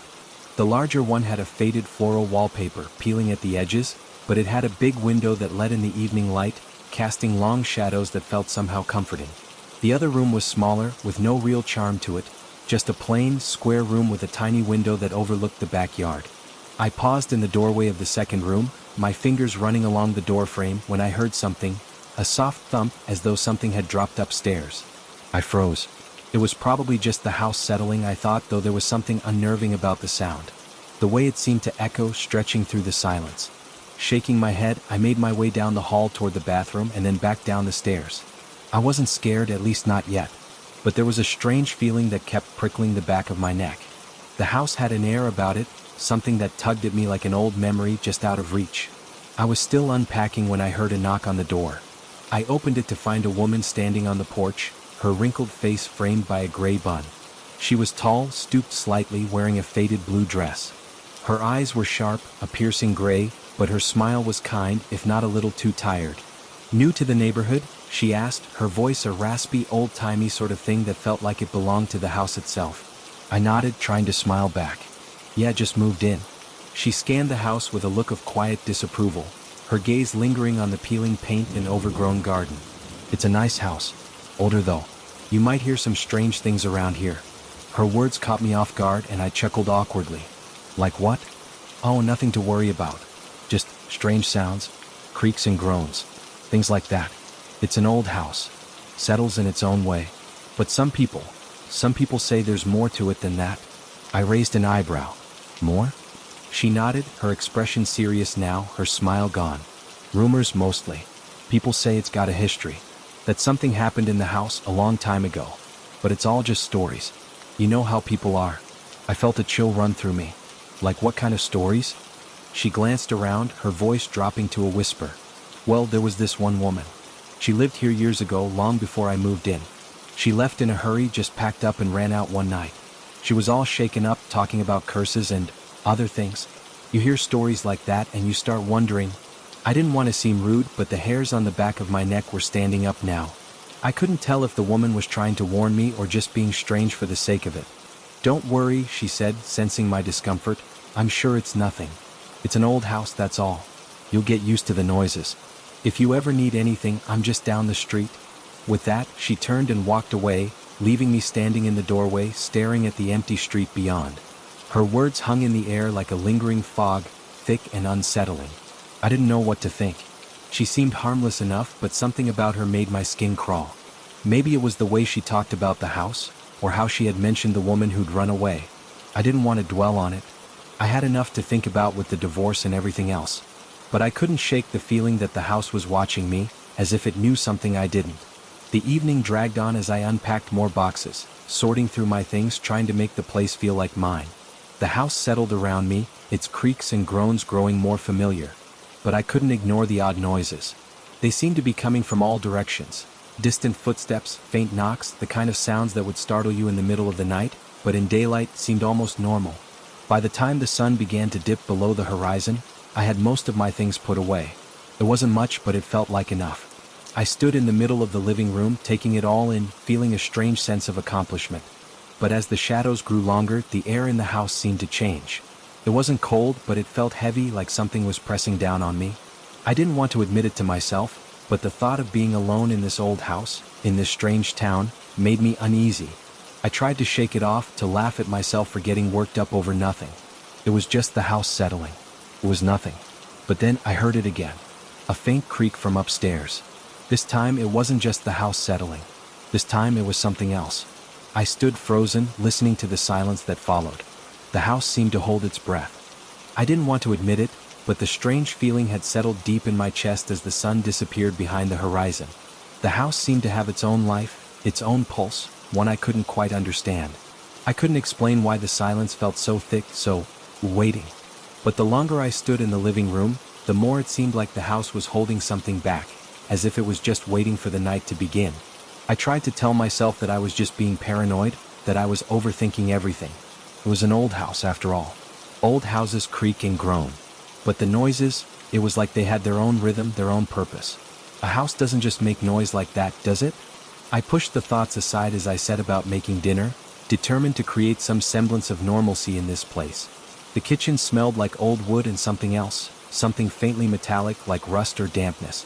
I wasn't sure where it was coming from, but I was too hungry to care. The stove groaned as I turned it on, the burners flickering to life with a low hiss. The noise was comforting, a reminder that there were still mundane, everyday things that worked the way they should. I could still make a meal here. I could still live here. The silence in the house was broken only by the sizzle of the pan as I cooked. But even that was strange, somehow quieter than it should have been. The low hum of the refrigerator filled in the spaces, but it didn't seem enough. It was like the house itself had something to say, and I was just waiting for it to speak. When dinner was finished, I sat at the small dining table in the corner of the kitchen, staring out the window at the backyard. The trees rustled in the breeze, their branches creaking in the wind. It was nice, peaceful. But as I ate, I couldn't help but glance over my shoulder every now and then, as if something was moving behind me. But when I turned to look, the room was empty. The house was still. I tried to push the feeling away, but it clung to me. I finished my meal quickly, wanting to be done with the whole thing. When I was finished, I cleared the table and washed the dishes, the repetitive task giving me something to focus on. But as I dried the last dish and placed it in the cupboard, I heard it again. The soft creak of a floorboard just above me. Slow, deliberate. I froze. It wasn't the sound of the house settling. It was too heavy, too purposeful. I turned my head slowly, my breath catching in my throat. The house was old, sure, but it didn't feel like this. This felt like something was moving, something that shouldn't have been. I told myself it was nothing. I had been hearing strange things all day. It was just my mind playing tricks on me, or maybe it was the wind moving through the cracks in the walls. The house had its quirks, that was all. I'd get used to it. But then there was another sound. This time it was louder. A heavy thud like something large had dropped in the hall. I jumped, heart racing. I stood there, my pulse pounding in my ears, waiting for something else to happen. But nothing did. I hesitated, then grabbed a flashlight from the drawer in the kitchen. It wasn't much, but it was something. I turned it on, the beam slicing through the darkness, and slowly made my way toward the stairs. The house felt colder now, the air thick and damp. I had the distinct feeling that I wasn't alone. The hallway upstairs was bathed in the faintest light from the window at the end of the hall, and I moved toward it, each step creaking underfoot. The air was so thick with silence that it seemed to press against my skin, suffocating me. I reached the top of the stairs and looked down the hallway. There was no movement, no sound. Just darkness, stretching beyond what I could see. I took a deep breath and called out into the emptiness. "Hello?" My voice echoed back to me, bouncing off the walls. Nothing. I let out a shaky breath and turned to head back down the hall. But then, out of the corner of my eye, I saw it. A shadow. Dark, sudden, and just beyond the threshold of the room at the end of the hallway. I froze. My breath caught in my throat as my heart skipped a beat. There was something standing there, or at least something that looked like it was standing there, blocking the light from the window. The shadow was too tall, too wide to be just a trick of the light. I could feel the weight of it, the presence of it in the room. I swallowed hard, my mind racing. It had to be the house's quirks, just a trick of the light, or maybe even the trees outside casting strange shadows. But the longer I stared at it, the more real it seemed. "Hello?" I called again, my voice shaking this time. There was no answer. My feet were rooted to the spot, my body frozen with uncertainty. The shadow didn't move. It just stood there, dark and still. I took a hesitant step toward it, the floorboards creaking under my weight, but it didn't stir. The silence was overwhelming now, and I felt like I might suffocate in it. A chill crept over me, the kind of cold that seeps into your bones, making every part of you ache. I felt it wrapping around me, squeezing the air from my lungs. I couldn't stay here. I turned on my heel, stumbling backward toward the stairs. My breath was shallow, my heart pounding in my chest. I couldn't take it anymore. I needed to get out of the house to breathe fresh air again. But just as I turned to flee, I heard it. The footsteps. Loud, heavy, and deliberate, coming from the room with the shadow. I spun around, the flashlight trembling in my hand. The footsteps were growing closer, the sound of them scraping against the floor like someone was dragging their feet across the wood. The air grew colder, if that was even possible. It felt like the temperature had dropped by 10 degrees in an instant. The footsteps stopped just behind me. I could feel the presence, something large, something heavy, looming over my shoulder. I didn't dare look. Without thinking, I turned and ran down the stairs, nearly tripping over myself in my panic. My breath came in short, sharp bursts, my chest tight with fear. I couldn't hear the footsteps anymore, but I didn't stop to check. I ran straight into the living room and locked the door behind me, feeling the weight of my own breath in my chest, my heart thudding against my ribs. The house was silent again. But it wasn't the comforting kind of silence. It was suffocating. Like the house was holding its breath, waiting for something. I didn't know what, but I was sure it was waiting for me. I sat there on the couch, clutching the flashlight like a lifeline. The room felt wrong now, like the walls were closing in around me. The air felt thick in the silence. It pressed in, suffocating me until I thought I might go mad from it. I told myself it was nothing. A bad dream maybe, or just my mind playing tricks on me. But then I heard the creak again. This time it came from the stairs. The steps were heavy, slower than before, and they were getting closer. My breath caught in my throat as the weight of the sound grew. The footsteps weren't just in my head. They were real. They were in the house.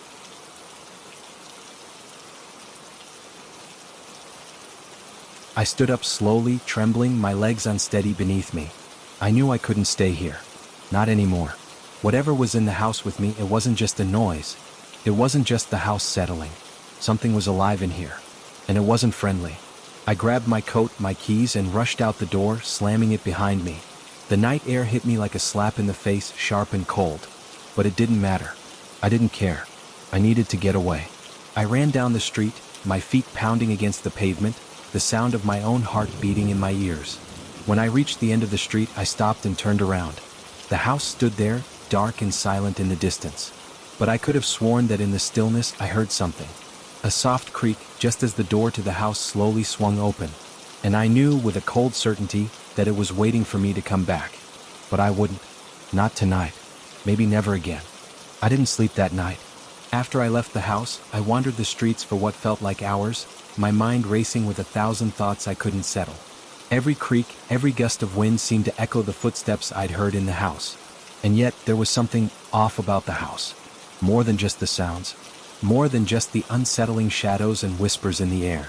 The more I thought about it, the more I couldn't shake the nagging feeling that the house knew something about me. I eventually found my way to a small diner on the edge of town. It was late, and the place was nearly empty, save for a few truckers in the corner booth and the tired waitress behind the counter. I sat at the window, staring out into the dark, watching the lights of the town flicker like distant stars. The waitress brought me a coffee without asking, and I didn't protest. I hadn't realized how much I needed it until the warmth of the mug hit my hands.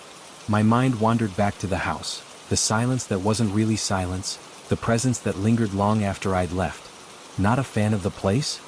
The waitress's voice broke through my thoughts. She was leaning against the counter, looking at me with a kind of knowing expression. I hesitated, unsure if I should say anything. There was a part of me that didn't want to sound crazy, but then again, who was I kidding? I felt crazy. I don't know what to think of it, I said, running a hand through my hair. There's something about it. Something wrong. She nodded, as though she expected me to say exactly that. It's the house, all right. You don't move in there without expecting a little weirdness. Or a lot of it. I stared at her, taken aback. You know about it? She set down a mug and leaned closer, her voice dropping to a low murmur. Everyone knows. You can't live in this town and not know about the old Hawthorne place. She paused, as if considering how much to say. Not many people stick around in there for long. They say it's cursed. I felt a cold shiver run down my spine. Cursed? Yeah, you've heard the rumors, right? About the woman who used to live there? Or the ones before her? They say she dabbled in things. Things that shouldn't have been messed with. I sat up straighter. What kind of things? She shrugged, a flicker of unease crossing her face. You hear different stories from different folks. Some say she was obsessed with the occult. Rituals, incantations, summoning. Others say it was just bad luck, the kind that sticks to a house. But all I know is that after she left, that house was never the same. People say they hear things at night. Strange noises, whispers, things moving when nothing's there. And of course there's the footsteps. My heart skipped. Footsteps, the same thing I had heard. I'm not sure I believe in that stuff, I said, more to convince myself than her. Maybe it's just an old house, settling, you know? The waitress didn't look convinced. You'll figure it out soon enough. It gets to people. It always does. She gave me a sympathetic smile. Just be careful, okay? The house has a way of getting under your skin. I didn't know what to say. There was something in her eyes, something that made me question my own sanity. Could it be true? Could the house be cursed? I had tried to brush off the strange events, but now, hearing this woman speak with such conviction, the pieces seemed to fall into place. I left the diner soon after, my mind a whirlwind of thoughts. I couldn't go back to that house. Not yet. I needed answers, but I had no idea where to start. The next morning, I returned to the house. The air was still thick, heavy in a way that felt different now. It was as if the house itself was holding its breath, waiting for me to return. The porch, now bathed in the light of day, looked less intimidating, though the weathered wood still had that eerie quality to it. I stood in front of the door for a long moment, my hand hovering over the doorknob, wondering if I should just leave. But I couldn't. Not yet. There was something I needed to understand. Inside, the house was quiet, almost too quiet. The sunlight filtered through the dusty windows, casting long shadows that stretched across the worn floors. It felt like stepping into a tomb, a place frozen in time. I walked through the rooms, running my fingers along the walls, trying to ignore the shivers that ran up my spine. I moved to the hallway toward the door at the end of the corridor. The door where I had seen the shadow. The house had a strange layout, rooms that seemed to serve no real purpose, like forgotten afterthoughts. There were spaces that didn't quite make sense, areas that seemed too small, too cramped. I wondered if maybe the house had been added to over the years, patched together like a jigsaw puzzle of rooms. I had already explored most of it, but there was one room I hadn't dared enter. The door at the end of the hallway. I stood there, my hand resting on the doorknob, feeling the cool metal beneath my fingers. The room beyond was dark, the sunlight failing to reach it. The air felt colder here, and I could have sworn I heard a faint whispering from the other side. I opened the door slowly, the hinges protesting with a low groan. Inside, the room was small, smaller than I had expected, and bare. There was nothing but an old, dusty rug in the center of the floor. No furniture, no signs of life. But the air was thick here and I felt the weight of it pressing against me, suffocating me. As I stepped further into the room, something caught my eye. A small, weathered box on the floor, half hidden beneath the rug. It looked old, even older than the house itself. My fingers trembled as I knelt down to touch it, the wood cold and smooth beneath my hands. There were strange symbols carved into the surface, symbols that made my heart race, though I didn't know why. I lifted the lid and inside I found a thick, leather-bound journal. It looked ancient, its edges frayed, its pages yellowed with age. A wave of unease washed over me as I carefully opened it. The handwriting was difficult to make out, the ink faded in places, but I could just make out a few words. "I'm afraid." I flipped through the pages, my eyes scanning the words quickly. As I read, the unease grew deeper. The journal's entries were erratic, disjointed, as though the writer was losing their grip on reality.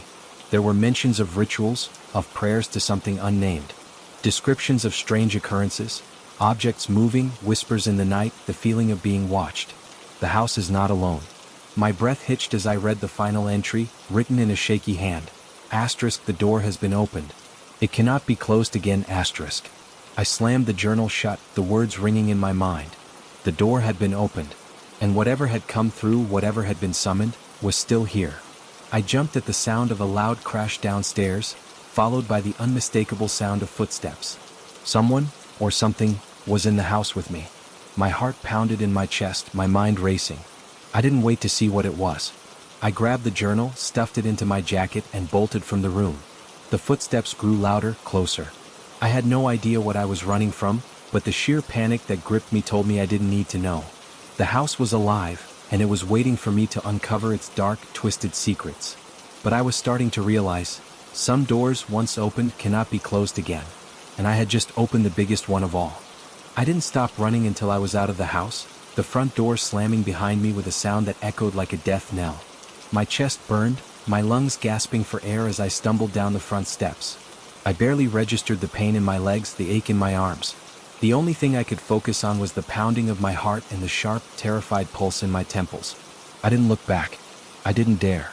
I don't know how long I wandered the streets after I left, but by the time I stopped, I was somewhere near the town's edge. The world around me was dark and silent, and the air had a biting chill. I could feel my breath forming in front of me, but even that was a relief. The cold, at least, was real. The house had made everything feel unreal, as if it existed on the edge of a dream, a nightmare. The journal burned in my coat pocket, like a constant reminder of what I'd uncovered. The symbols, the rituals, asterisk, the door star. What had I gotten myself into? I should have left the house the moment I felt that first chill. I should have walked away, but instead I had dug deeper, and now it felt like there was no going back. I didn't want to go back to the house. Not yet. Not until I knew more. My mind spun with questions. Who had written that journal? Had the previous tenants suffered the same fate? What had they unleashed when they decided to open whatever door had been hidden in that house? And why did it feel like it was following me? I felt the hairs on the back of my neck rise as the thought came unbidden into my mind. Following me. The feeling of being watched was back. It wasn't as intense as before, but I could feel the weight of something unseen, lurking just at the edge of my awareness. The footsteps. The shadow. I shook my head, trying to clear it. I was just exhausted. My mind was playing tricks on me. But that whisper of fear, the undeniable sensation of something following me, it lingered.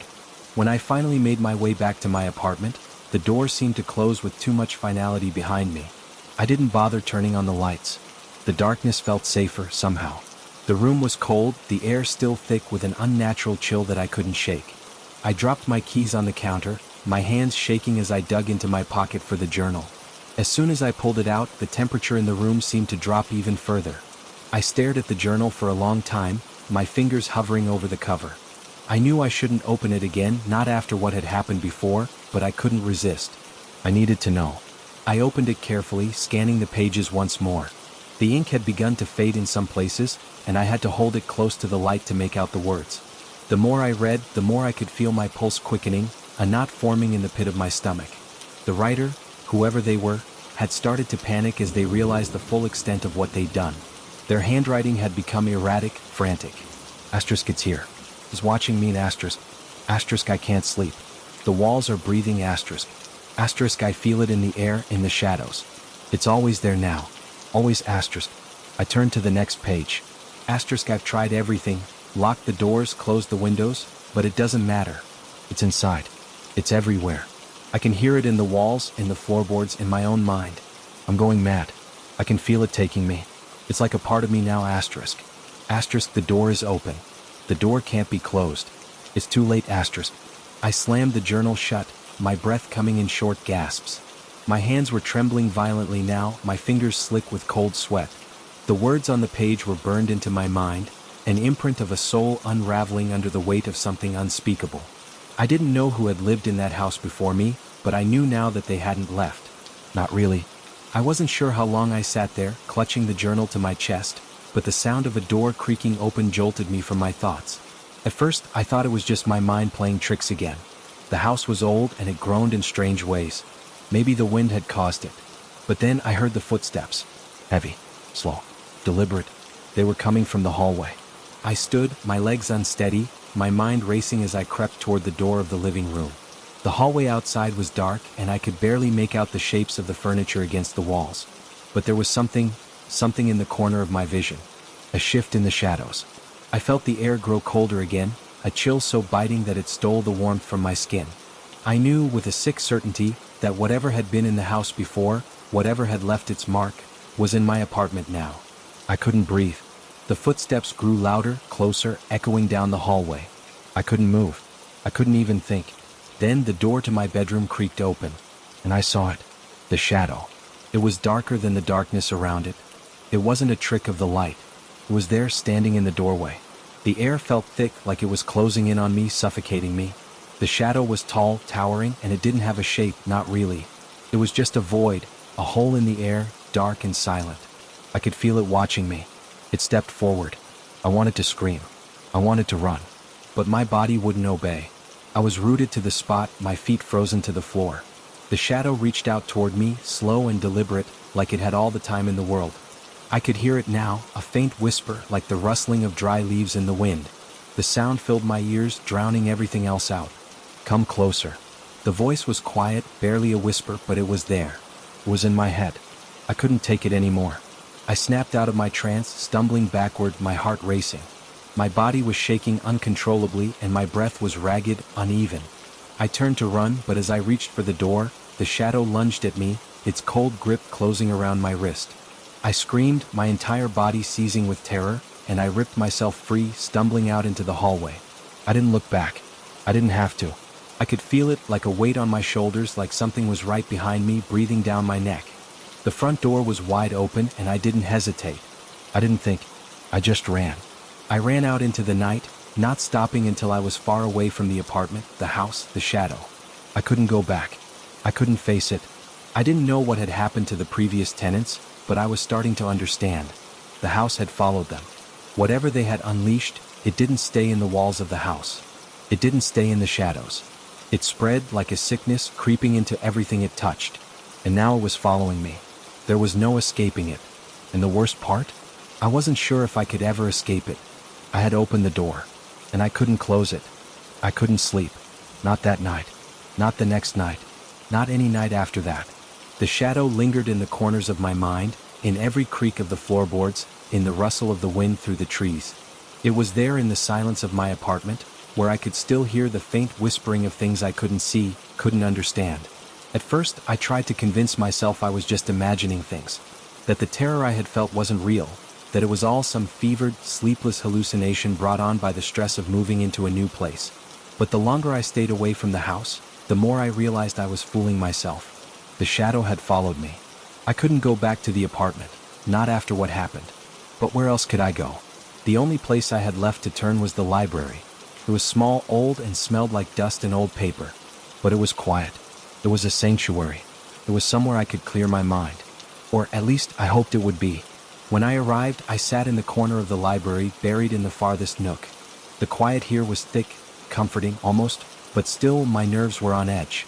I knew it wasn't the same as being in the house, but it didn't matter. The fear, the unease had become a part of me. It was as if I could never quite shake the feeling of being watched. I took out the journal again. The one I had found in the house. The one that detailed the rituals, the curses, and the door that should never have been opened. The librarian, an elderly woman with a sharp look in her eyes, passed by me once, giving me a quick glance before disappearing into the stacks. I wasn't sure if she knew something or if she was just used to the presence of strange people in her library, but I didn't care. I needed answers. As I flipped through the journal's pages, one particular entry caught my eye. Asterisk, the door is not just a door. It is a threshold between worlds, asterisk. The words were jagged, almost frantic. The handwriting seemed to bleed into the paper, as if the writer was losing control of the pen, their mind. The entry continued. Asterisk, to open it is to invite something that does not belong in this world. It has no shape, no form, but it is real. It can touch you, feel you, see you. Once it has seen you, you cannot hide. You cannot run. It will follow you, asterisk. I felt my stomach turn. This was no longer just some eerie folklore about a cursed house. This was a warning. A warning that no one had been able to heed. I couldn't stop myself from reading the next passage. Asterisk, I have seen its eyes. They are in the shadows. They are always watching, asterisk. I froze. The sensation of being watched. The cold, the whispers. The shadows that followed me even in the daylight. The words burned into my mind, each sentence more suffocating than the last. I was connected to whatever this was now. I could feel it in my bones, in the deep, gnawing fear that refused to let me go. The librarian passed by again. This time she stopped, her eyes lingering on the journal in my hands. She didn't say anything at first. Just watched me, her face unreadable. Finally she spoke, her voice low and quiet. That house, you've been there, haven't you? I didn't answer immediately, unsure how much she knew, how much she had seen. Instead, I looked down at the journal, my fingers trembling. She nodded, almost as if she had expected me to say that. You're not the first to be curious about it. Not the first to come looking for answers. I swallowed hard. What happened to the people who lived there? The ones before me? Her expression darkened. The house doesn't take kindly to being disturbed. It doesn't let go. People don't stay in that house for long. Not for long at all. I felt a chill crawl up my spine. What do you mean? The house was built by a man named Elias Hawthorne. He wasn't a good man. He dabbled in things that... She stopped herself, glancing around to make sure no one was listening. Things best left alone. Some say he was trying to communicate with the dead, to open a door to another world. He was obsessed with it. I leaned in, unable to look away. And the people who lived there after him? They all had their own stories. Strange things happening. People vanishing. Some heard footsteps in the night. Some swore they saw figures in the windows. One woman, she went mad. Said she could hear voices in her head. She started carving symbols into the walls before she disappeared. No one's seen her since.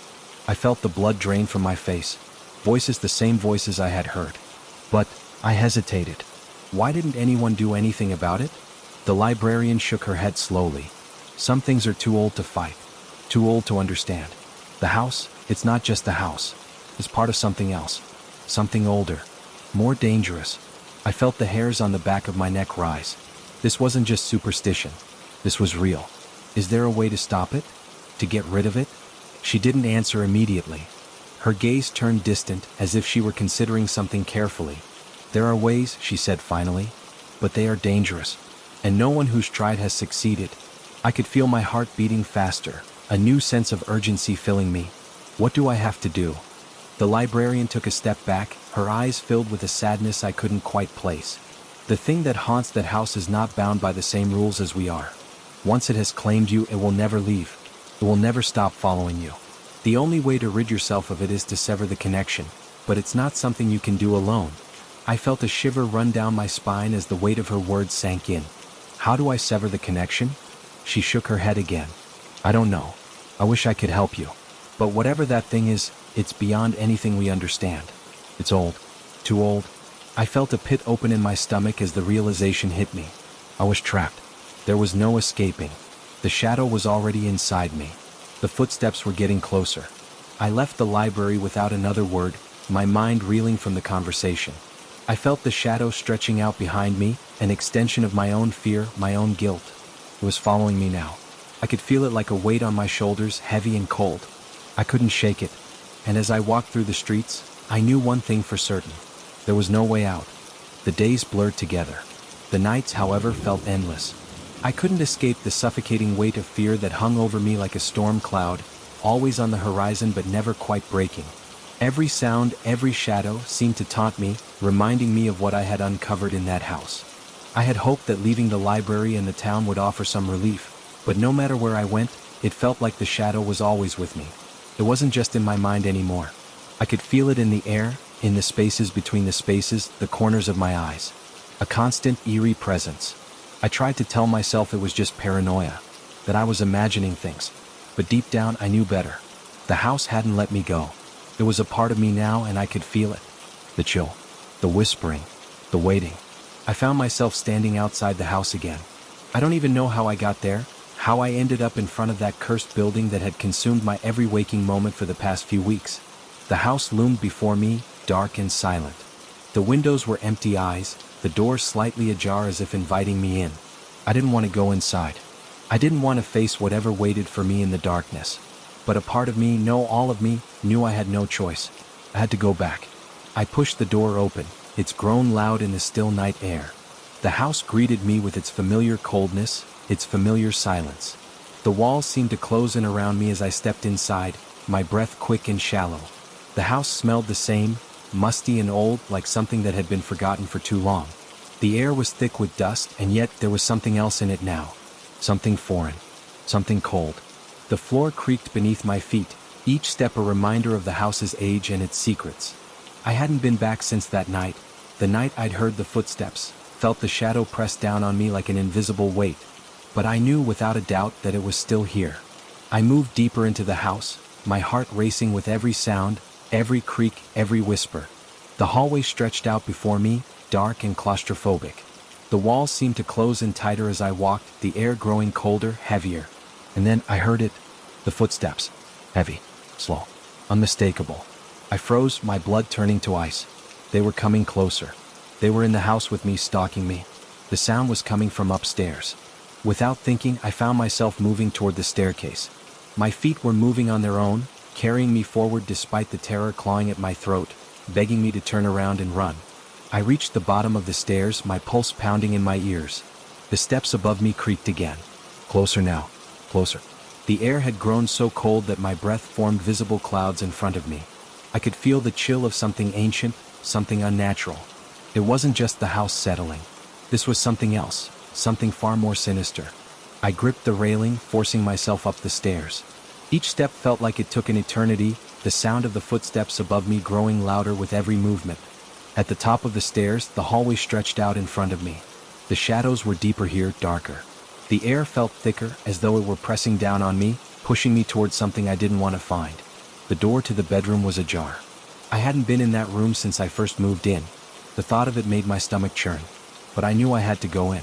I had to see it for myself. I stepped toward the door, my breath coming in ragged gasps, my heart racing in my chest. The shadows in the room were darker than ever. I couldn't see anything clearly, but I could feel something in the air. A presence. A heaviness that made it hard to breathe. I took a step inside. The door slammed shut behind me. I jumped, spinning around to find myself trapped.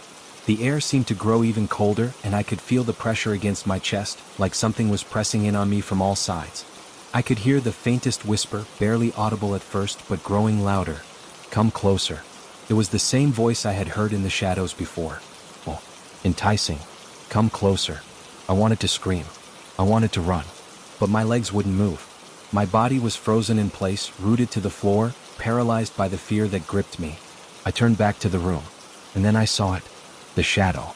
It was there, standing in the far corner of the room, a dark mass that seemed to absorb the very light around it. It didn't have a shape, not really, but I knew it was there. I could feel its eyes on me, cold, empty, watching. I took a step forward, closer. My heart was pounding so hard it felt like it was going to burst. I couldn't breathe. I couldn't think. All I could do was stare at the shadow, at the thing that had been following me, haunting me. It was coming for me. I wanted to scream, but the sound wouldn't come. I could feel my throat closing up, as though something invisible was tightening around my neck. The air was thick with the weight of it, suffocating, pressing down on me. And then, it was there, right in front of me. The coldness was overwhelming, like 1,000 needles piercing my skin, freezing me in place. I could feel its presence, its breath. If it could breathe, if it even had a breath, on my face. I could feel it in my bones, in my very soul, crawling under my skin. And then, just as quickly as it had appeared, it was gone. The air cleared. The pressure lifted. The room went silent, as if nothing had happened. But I knew it hadn't gone. It was still there. Watching. Waiting. I stumbled backward, my mind reeling from the encounter. The shadow was real. It was no longer just something I feared in my head. It had crossed the threshold between worlds. It had found me, and it wasn't going to let me go. I ran from the room, down the stairs, through the house until I was out the door, gasping for air. The house loomed behind me, silent now, but I could feel it, the weight of it pressing down on me. I had thought I was trapped in that house before, but now I understood the truth. I wasn't just trapped in the house. The house was in me. The shadow wasn't done with me. Not yet. And there was no escaping it. The night air outside was still, far too still. The silence around me was almost suffocating, as if the world itself held its breath. The shadow had followed me, and now it was part of me, a weight I couldn't shake off. It was no longer confined to the house. It had found a way to seep into my very soul, its presence lingering in the corners of my thoughts, wrapping itself around my mind like a creeping vine. I didn't know how much longer I could hold on. My sanity felt fragile, like a thin thread ready to snap. Every step I took felt heavy, weighed down by the knowledge that the shadow wasn't just a passing nightmare. It was real. It had crossed over from the darkness of that house into my life. I wandered aimlessly through the streets, the chill of the night creeping under my skin. I didn't want to go back to the house, but I didn't know where else to turn. Every familiar face I passed seemed like a reminder that I was alone in this. No one would understand. No one could. Eventually, my feet carried me back to the library. The warm light spilling from the windows was a strange comfort in the midst of the overwhelming darkness that had overtaken me. I needed answers. I needed to know more about this thing that haunted me, that had claimed me. I pushed open the library door, stepping into the quiet refuge. The librarian was behind the counter, her sharp eyes immediately locking onto me as I entered. She didn't say anything, but the look in her gaze was one of silent understanding, as if she knew exactly what I had come for. I walked over to her, my heart pounding in my chest. I need to know more. About the house. About Elias Hawthorne. About whatever is in that place. The librarian's face softened, and she motioned for me to sit. You're not the first to ask. But be careful what you seek. Some things are better left unknown. I need to know, I repeated, my voice strained. It's following me. It's inside me. She studied me for a long moment, as if weighing whether to offer me more than just the vague warnings she had given before. Finally, she sighed and reached beneath the counter, pulling out a worn leather-bound book. The cover was cracked and faded, the pages yellowed with age. This is the one you need, she said quietly, placing the book in front of me. It's a record of everything that happened after Hawthorne built the house. It contains accounts from people who lived there, from people who were touched by whatever he unleashed. Be careful with what you read. Once you know, you can't unknow. I hesitated but then nodded. What other choice did I have? The shadow was already in my life. I needed to understand what it was, what had happened in that house to bring it into this world. I opened the book to the first page, and the words seemed to leap off the page at me. The handwriting was frenzied, as if the person had been desperate to record everything before it was too late. Elias Hawthorne was a man obsessed. Obsession is the root of all things evil, and Hawthorne's obsession led him down a path from which there was no return. The first chapter detailed Hawthorne's rise to prominence in the town, how he had built the house with his own hands, the foundation of it formed from dark rituals and strange symbols. The town had been suspicious of him from the start, but Hawthorne was a man of wealth and influence, and he had convinced them all that his work was nothing more than an eccentric passion. But the rituals continued. The symbols carved into the walls, the strange incense burning at night, the way the house seemed to hum with an unnatural energy.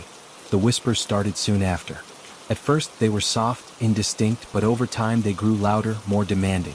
And then the disappearances began. People in the town started vanishing, one by one at first and then more frequently. They had all been drawn to the house, whether out of curiosity or desperation, and none of them returned. The journal entries began to spiral into madness as each new person who entered the house seemed to lose a part of themselves. One man had come out, eyes wide, babbling about voices calling to him from the walls, from the dark corners of the house. He ran into the street, screaming, but no one could help him. He was gone the next day, found dead in a nearby field with a look of horror frozen on his face. The further I read, the more I could feel the shadow pressing down on me. Every account, every word, seemed to make the air around me grow colder, denser. The most chilling part came at the end of one of the entries. Hawthorne opened the door. He thought it would bring power, immortality, but instead it let something in. Something that was never meant to be in this world. He called it the Watcher. He said it had no form, no shape, but that it was always there in the shadows. Always watching. Always waiting asterisk. The page turned, and the next entry was scrawled in wild, almost unreadable handwriting. Asterisk, the watcher is not bound by time. It moves through worlds, through spaces, through people. It follows them, attaches itself to them like a parasite. It is in me now. It's inside my skin. Inside my mind. I can't get rid of it. It will never let me go. It will never stop watching asterisk. I couldn't breathe. The words were suffocating me. The watcher. It had no form, no shape, but it was real. It had followed Hawthorne. It had followed the people who had lived there after him, and now it was following me. The librarian was watching me, her face unreadable. You need to stop, she said, her voice a low murmur. You've read enough. Some things, some forces can't be stopped. You can't fight them. But I wasn't listening. I couldn't stop now. The fear inside me was too great, and the need for answers was too overwhelming. I turned the page. The next entry was written in large, frantic letters, as if the writer had been in a hurry. Asterisk, it is here. It is in my mind. I can hear it breathing, feel it moving behind me. I hear it whispering in the night. It says it will never let me go. It says I will never be free. It says it is already inside me, an asterisk. I slammed the book shut, gasping for air. The shadows seemed to close in around me, pressing down on my chest, on my very soul. I wasn't alone. The watcher was with me. I had read too much, and now there was no turning back. I stood up, my legs shaking. The librarian's gaze followed me, and I knew she was seeing something in my eyes that she hadn't seen before. She didn't try to stop me as I stumbled toward the door. I had to get out. I had to leave. But even as I stepped into the night, I knew there was no escaping the thing that haunted me. The shadow had taken root in me, and it would never let go. It was always watching, always waiting, and it was never going to stop. I didn't sleep that night. I couldn't. Every time I closed my eyes, I saw it, its cold, unfeeling presence looming in the corner of my mind, always just out of reach but never far enough. The shadow, the watcher, the thing that had followed Elias Hawthorne and every soul who had stepped foot in that house. It was inside me now, growing stronger, tightening its grip with every passing moment. The more I thought about it, the more I realized how truly trapped I was. There was no escaping this. It didn't matter how far I ran, how many miles I put between myself and that cursed house. The watcher had already crossed that line. It had already made its mark. The house hadn't just affected me, it had marked me, like a brand on my soul. And the watcher, it was waiting for me to break, waiting for me to give in. I didn't know what it wanted or if it even had a goal other than to watch, to observe, to haunt, but it was there. I could feel its presence now in every corner, in the air around me. Even when I tried to leave the house behind, it followed. It was in every shadow, every whisper of wind. It never stopped watching, never stopped waiting. The next morning I tried to go about my day. I told myself I had to, that I couldn't let fear control me, but everything felt off. The air tasted wrong, the streets seemed quieter, the people in the town just a little too distant. I couldn't focus on anything. I could feel the watcher's eyes on me. It wasn't just the fear anymore. It was the constant presence. The feeling that something was always lurking just beyond the edges of my sight, a dark, shapeless form. I could hear it at night, its breathing, its whispers in the silence. When I tried to sleep, I felt it crawling over me, cold fingers brushing my skin, an invisible weight pressing down on my chest. I went to the library again, hoping to find something that would help. The librarian had warned me, but I had to keep going. I needed to understand how to rid myself of this curse, this thing that had latched onto me like a parasite. But when I walked in, it was different. The room was colder. The shadows seemed deeper, as if they were consuming the light. The librarian was gone, replaced by an unfamiliar man who sat at the counter, his face drawn and pale. He didn't acknowledge me at first, but when I walked toward him, he finally lifted his eyes, a knowing expression in them. His eyes were dark, but not just from tiredness. They were filled with something else, something ancient, something that spoke of things I was not meant to know. "You're too late," he said, his voice low and raspy, like he hadn't spoken in years.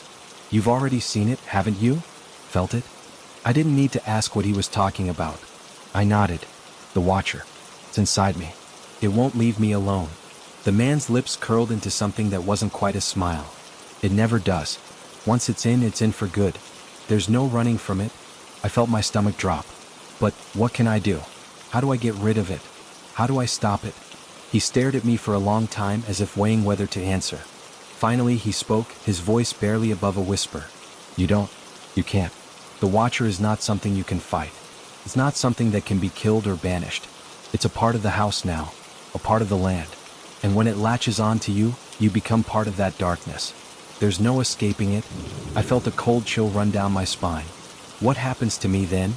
He didn't answer immediately. His eyes drifted to something behind me and I turned, following his gaze. But there was nothing. Nothing but the cold, empty air. It will watch, he said softly as if speaking to himself. And it will wait. It waits for you to crack. It waits for you to break. And when you do, when it finally consumes you, that's when it moves on. It finds someone else. Someone new. Someone who's unaware of its power. The words were like a dagger to my chest, twisting as they sank in. So, I'm just supposed to live with it? The man's eyes darkened. No, you'll never live with it. You'll only survive it for so long. Eventually, it'll consume you. And when it does, it's not just your mind it takes. It takes everything. Your soul. Your memory. Your very essence. There will be nothing left of you. I felt lightheaded, my breath shallow. But, what do I do? He leaned forward, his voice dropping to a near whisper. The only way to stop it is to destroy the house. To burn it to the ground. To erase everything that came with it. But that, too, comes with a price. There's no telling what will happen when you try. Some say the Watcher will be released and it will go on to claim others who are still innocent. Some say the house will fight back, protect itself, drag you into its depths. I stepped back, my head spinning. I can't burn it down. I don't have the strength to do that. The man's eyes locked onto mine, his gaze heavy with something like pity. Then you've already lost. I couldn't breathe. I couldn't think. The world seemed to tilt on its axis, the walls of the library closing in on me, the shadows creeping closer, suffocating me. The Watcher was still there, still inside me. It always would be. I stumbled out of the library, the words of the librarian ringing in my ears. Some things are better left unknown. But it was too late. I had known too much. As I walked out into the street, the air seemed to grow colder. The sun had begun to set, and the darkness was creeping over everything, swallowing it whole. And as I looked down the road, toward the house that had once seemed so innocuous, I knew it was waiting. The Watcher was waiting for me. And it wouldn't stop until it had everything. I couldn't run. I couldn't hide. It would follow me. Always. It would never let me go. And the house, the cursed house, would always be there. Watching. Waiting. For the next person to make the mistake of walking through its door. The night felt heavier now. As I walked away from the library, the weight of the man's words settled around me like a thick, suffocating fog. There was no escaping it. There was no hope. The Watcher wasn't just haunting me, it had already claimed me. It had claimed my mind, my body, and there was no shaking it free. The streets I walked through had become unfamiliar, twisted in ways that made me feel disoriented. The houses on either side, once ordinary and comforting, now seemed like looming shadows, like they were closing in on me. I could feel the Watcher's eyes, even though I knew it wasn't standing there, visible to the world. The thing that haunted me was in my head. And it was patient. I walked faster, the clatter of my footsteps echoing in the empty streets. Each sound seemed too loud, too sharp. I kept looking over my shoulder, my breath quickening with the fear that something would step out of the darkness, just beyond my sight. The air was colder now, colder than I could explain, and each breath seemed to crystallize in front of me. I shouldn't have gone back to the house. I shouldn't have ignored the warning signs, the constant pressure in my chest, the whispers in the dark. But I had no choice. The house was my prison now. The Watcher was my jailer. And there was no escaping the fact that I was bound to it, bound to the place where it all began. I reached the house just as the moon hung high in the sky, casting an eerie glow over the crumbling stone and rotting wood. It looked even worse than I remembered, as though time itself had twisted the place into something darker, more sinister. The windows were black, like hollow eyes staring back at me, and the door stood slightly ajar as if inviting me in, daring me to step across the threshold once more. But I couldn't. I couldn't go back inside, not yet. The fear inside me was so thick that it felt like it could suffocate me. But I didn't have a choice. The Watcher was in there, waiting, and I had to know more. I pushed the door open, the hinges creaking with a groan that made my spine shiver. The air inside was stale, thick with dust and decay. The house felt wrong. It had always felt wrong, but now it felt worse, like it had come alive, a living thing that was breathing with its own dark, ancient rhythm. I stepped inside, the floorboards creaking under my weight. The house was dark, save for the slivers of moonlight that filtered through the cracks in the boarded-up windows. I moved cautiously, my senses on high alert. It was too quiet, too still. The kind of silence that makes you question your every move, your every breath. There it was again. That feeling. The Watcher was here. I forced myself to keep moving, walking through the house like a ghost in my own skin. My mind raced with the things I had learned, the rituals, the stories, the warnings. But nothing prepared me for what I felt next. It was a cold spot, right in the middle of the hallway. I stopped in my tracks, my breath catching in my throat. The temperature had dropped so suddenly that I could see my own breath clouding in front of me. But it wasn't just the cold. It was the feeling, the overwhelming sense that something was watching me from the shadows. I could feel its presence behind me, creeping up my spine as if it was standing just out of sight, breathing down my neck. I spun around, but there was nothing there. Just the empty hallway, the same as it had been when I entered. I took a step forward, but then, behind me, I heard it. The slow, deliberate sound of footsteps. I froze.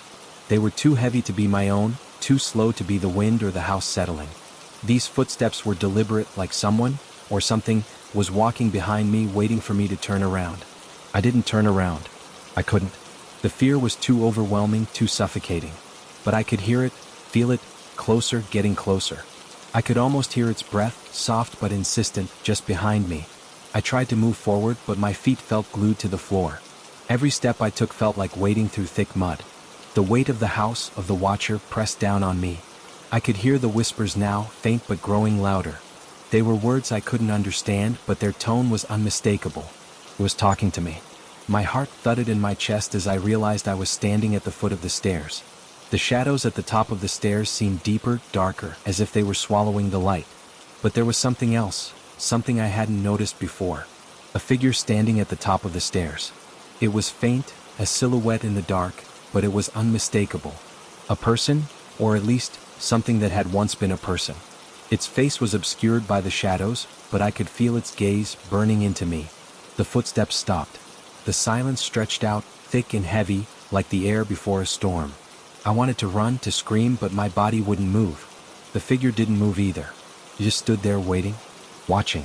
I felt like I was drowning in that silence. The weight of the house, of the Watcher, pressing in on me from all sides. The walls felt like they were closing in. I couldn't breathe. And then, without warning, the figure stepped forward. I stumbled backward, my feet slipping on the floor, but the figure didn't stop. It kept coming, its shape becoming clearer, more defined with each step. The shadows seemed to peel away from it, revealing a face that was familiar but wrong. It was Elias Hawthorne. But it wasn't Elias Hawthorne. The man before me was twisted, distorted, his face pale and gaunt, his eyes wide and empty. His mouth hung open in a silent scream, but no sound came from it. He stepped closer, his movements jerky, unnatural. I backed away, my pulse hammering in my ears. No, this can't be real. The figure didn't speak. It didn't need to. Its presence alone was enough to freeze me in place, to paralyze me with fear. It was as if I was seeing something that wasn't supposed to exist, something that had never truly been alive but had been born of the darkness. And then it lunged at me. I screamed, but the sound was swallowed by the thick, oppressive air. I stumbled backward, my body finally reacting to the terror. My feet hit the edge of the stairs and I tumbled, falling down the first few steps, my head spinning. But when I looked up again, the figure was gone. I was alone, or at least I thought I was. But the feeling, the presence, was still there. It was watching me, and I couldn't escape it. I had come to this house to face the darkness, to understand the curse that had followed me. But now I realized that the darkness was inside me. It had always been inside me, and it was never going to leave. I couldn't escape the house. Not now. Not ever. Because the Watcher had already claimed me, and it would never let go. The house was silent once more. But it wasn't a comforting silence. It was the kind of silence that echoes in your ears, a void that swallows all sound, leaving you in a place where you can hear only your own heartbeat, pulsing louder than the air around you. The walls felt alive, breathing with me, moving as though the house itself was trying to suffocate me, to pull me deeper into its cold, hungry grasp. I stumbled to my feet, my legs unsteady beneath me. My hands shook violently as I gripped the banister, the wood splintering under my touch. The figure, Elias Hawthorne, was gone, but the terror it left behind lingered, pressing against my skin like a shadow that wouldn't leave. I could still see its eyes, dark and hollow, staring at me from the depths of the darkness. I could still feel the weight of its presence, looming in the corners of the room, waiting for me to break. I didn't know how much longer I could take this. I had been fooling myself, thinking that I could somehow escape it, that I could survive the Watcher's curse. But I was beyond that now. The house had already claimed me. It had marked me, and there was no turning back. No way out. I tried to steady my breath, but it came in short, ragged gasps. I needed answers. I needed to understand what had happened here, what Elias Hawthorne had done, what kind of darkness he had unleashed. I couldn't keep living like this, never knowing, always afraid. I turned away from the stairs, my eyes scanning the dimly lit hallway. The air was thick with the scent of decay, and the walls felt close, pressing in on me. I couldn't see it, couldn't see anything, but I could feel the Watcher's eyes on me, like fingers brushing the back of my neck, like it was waiting for me to make my next move. I had to go to the study. I had to find the journal, the one Elias had kept, the one that might hold the answers. I moved through the house, each step heavier than the last. The hallway stretched on, longer than it should have been, twisting in ways that didn't make sense. The house itself was changing, reshaping before my eyes. The corners of the rooms bent, the shadows deepened, and the air grew colder with each passing moment. I couldn't breathe. I couldn't think.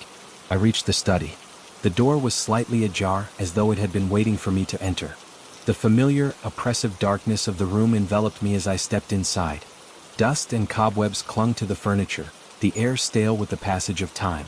But there was something else now, something I couldn't explain. Something new. I stepped forward, my eyes scanning the room, looking for anything that might tell me what had happened here. The desk was cluttered with papers, some of them yellowed with age, others torn, as though they had been frantically scribbled on in the middle of the night. I hesitated, my heart pounding in my chest. The journal had to be here. It had to be. And then I saw it. The leather-bound book, its cover cracked and worn with time, sat on the edge of the desk. It was as if it had been waiting for me. I reached out, my fingers trembling as I picked it up, flipping it open to the first page. The handwriting was sharp, frantic, a stark contrast to the calm, meticulous nature of Elias Hawthorne's earlier entries. The words seemed to spill out of the pages as though the writer was desperate to communicate something important. But what? I've made a terrible mistake. Asterisk, I shouldn't have opened the door. I shouldn't have listened to the voices. They promised me power, promised me the answers I sought. But now they've taken it all. Asterisk. Asterisk, it's too late.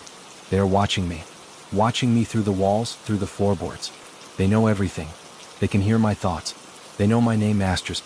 Asterisk, I can feel them in the darkness. I can hear them whispering to me. They won't stop. They won't let me go. Asterisk. I felt my blood run cold. The words seemed to reach out from the page, pulling me deeper into the curse. The Watcher had never been just a shadow. It had been here all along, hiding in the corners of Elias' mind, feeding off his fear, growing stronger with each passing moment. The house, it had always been alive. Asterisk, they want me to open the door again. They say they'll let me go if I do. Asterisk. Asterisk, but I can't. I can't. Asterisk. Asterisk, they're coming for me now. They're in the walls. They know what I've done. I have to hide. But it's too late. It's too late. Asterisk. The final words were barely legible, the ink smeared with what looked like tears or blood. And then there was nothing. No more pages, no more words. Just a blank void that stared back at me, as though the journal itself had swallowed the last of Elias' sanity. I closed the book, my hands shaking violently. I could feel the Watcher now, its presence pressing against my chest, suffocating me with its weight. It was in the walls. It was inside the house. And it was inside me. I turned to leave the study, but before I could take a step, I heard it. A voice. Faint at first, but growing louder. It was coming from the walls. I pressed my hand to the cold stone of the wall, feeling it tremble beneath my touch. The voice grew clearer, more distinct. It was soft, soothing, but at the same time, it was insistent, like it had a purpose, a goal. Come closer. The words didn't sound like a command. They sounded like a promise. We're waiting for you. I pulled my hand away from the wall, my heart racing. The voice faded, but the presence didn't. It was still there, lurking in the shadows and the space between the walls. Watching. Waiting. The house had become a tomb. A tomb that I had been foolish enough to enter. And now there was no way out. I could hear the Watcher moving, its footsteps soft against the wood, growing closer. The air grew colder still, and I felt the weight of something heavy settle on my shoulders. I turned, half expecting to see Elias again, but there was nothing. Nothing but the suffocating darkness, the oppressive silence. And then it came. A cold gust of air, too cold, too sharp, as though the very breath of the house was moving toward me. I tried to run, but my legs wouldn't move. The fear had paralyzed me.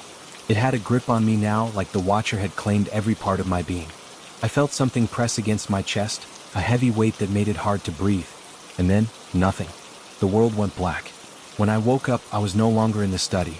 I was back in the hallway. But the house had changed. The walls were cracked as though they had been there for centuries. The air was thick, damp, as though the house itself had been decaying, rotting away with time. I looked around, my vision swimming, and saw that the shadows were deeper, darker than ever before. And the voice was back. It's too late now. I felt the Watcher's eyes on me again. And this time, I knew it wasn't waiting anymore. It was coming. And there was no escape. I didn't know how long I'd been unconscious. The air around me was thick, as if I had awoken in another world, one that didn't obey the same rules as the one I had left behind. The house was still there, its oppressive weight pressing in from all sides. But something was different. The darkness seemed to have gained substance, like it was no longer just shadows but a living, breathing entity, wrapping itself around me, squeezing the air from my lungs. I struggled to sit up, my head pounding with each movement. The hallway stretched before me like a twisted maze, the walls now warped and bent in unnatural angles. The familiar creaks and groans of the house seemed louder than before, as though the very structure was straining, bending under an invisible force. I reached out, my hand brushing the cold wood of the floor, and it felt wrong. It felt as though the house had become part of me, as though I was no longer just a visitor but something integral to its decaying, cursed being. I pushed myself to my feet, my knees weak, my heart racing. Every step felt like it might be my last. The house was alive in a way I couldn't understand, and I had become part of it, part of the Watcher's domain. It wasn't just haunting me now, it had made me its prisoner. The walls seemed to close in as I stumbled forward, my eyes flickering to the sides. There were no doors, no windows. Just darkness, suffocating and endless. The house was feeding on me, on my fear, on my desperation. I could feel it, could feel the Watcher's presence surrounding me, pressing against my skin. And then, from the shadows, I heard it. A whisper. Soft at first, but growing louder, more insistent. The words were familiar, but distorted, like they were coming from somewhere deep inside my mind. I could almost hear them in my bones. Come closer. The voice was no longer distant. It was right behind me, just inches away. I didn't dare turn around. I knew it was there, knew it was waiting for me to make a move, to let down my guard. But I couldn't escape. The Watcher had already marked me. I turned down the hall, my pulse quickening, my breath shallow. I had to find an exit, had to leave before the house consumed me entirely. But the further I walked, the more disoriented I became. The rooms I passed were different, distorted, like they had been twisted by the same darkness that was swallowing the house whole. I couldn't make sense of it, couldn't make sense of anything. The place was changing before my very eyes. I felt it then. The floorboards beneath my feet groaned, and the temperature dropped, so suddenly that my breath turned to mist in front of me. A chill like ice wrapped itself around my neck, tightening until I could hardly move. The Watcher was close, too close. I didn't have time to think. I ran. The floor seemed to shift beneath my feet, the hallways stretching, bending in impossible ways. It was like I was being pulled in every direction at once. The darkness around me thickened, twisting into shapes that clawed at my mind, at my sanity. I heard the footsteps, heavy, slow, deliberate, following me. The Watcher was there, its presence inescapable, like a shadow that clung to every corner, every crack in the house. And then I saw it. The door. The one I had passed by 1,000 times before, but now it stood open, inviting me in. I didn't hesitate. I rushed forward, my breath ragged, my heart thumping in my chest. I stepped through the door. It wasn't a room. It was a void. I found myself in a place that didn't belong in this world. The air was thick with darkness, the kind that you could almost taste. The ground beneath me seemed to ripple, shifting like water, as though I was standing on the edge of something far deeper than I could comprehend. The walls, if you could call them that, were made of a strange, black material that seemed to pulse like a heartbeat. It was wrong. It was all wrong. And in the center of this void, standing like a monument to despair, was the Watcher. It wasn't a figure anymore. It wasn't just a shadow. It was a presence, a thing that had no shape, no form, but one that I could feel in every fiber of my being. It was all around me, inside me, and yet it wasn't close enough to touch. It was everything. I couldn't breathe. I couldn't think. It was as though the Watcher had consumed every thought, every breath, every bit of my humanity. And then I heard it. The voice. Not a whisper now, but a roar. "You're mine." I collapsed to the ground, my body trembling uncontrollably. The walls? No, the very air around me seemed to press in, suffocating me, drowning me in its weight. The Watcher was everywhere, every corner, every dark space, and it was pulling me in deeper until I couldn't tell where it ended and where I began. I could feel it crawling inside me, its tendrils wrapping around my mind, taking everything, my thoughts, my memories, my identity. I was losing myself, and there was nothing I could do to stop it. The Watcher was taking everything from me. You will never escape. The words echoed in my mind, louder and louder, until I could feel my skull vibrating with the force of it. My eyes burned, my chest ached with the weight of it. It was too much. I had to escape. I had to fight back. But I didn't know how. Run. I heard the words, soft and clear, as though the Watcher was guiding me, showing me the way. Run. I stumbled to my feet, my legs like jelly beneath me. The ground shifted, buckling beneath me, but I kept running. I ran through the void, through the shadows, through the darkness that seemed to swallow everything in its path. But no matter how fast I ran, the Watcher was always there, always just behind me, just out of reach. And then I saw it, the doorway. The one I had come through. It was fading. No, I had to reach it. I had to. I reached out, my hand grasping for the air. But it was too late. The doorway was gone. I was trapped. I turned, my heart racing, but there was nothing. The void stretched out before me, infinite and empty. The Watcher was gone, but its presence remained like a weight pressing down on my chest. And I realized, with a sinking feeling, that the house had never been the true prison. The true prison was inside me. The Watcher wasn't something I could escape. It was a part of me now. And as I sank into the void, I understood the terrible truth. It wasn't over. It had only just begun. I didn't know how long I'd been unconscious. The air around me was thick, as if I had awoken in another world, one that didn't obey the same rules as the one I had left behind. The house was still there, its oppressive weight pressing in from all sides. But something was different.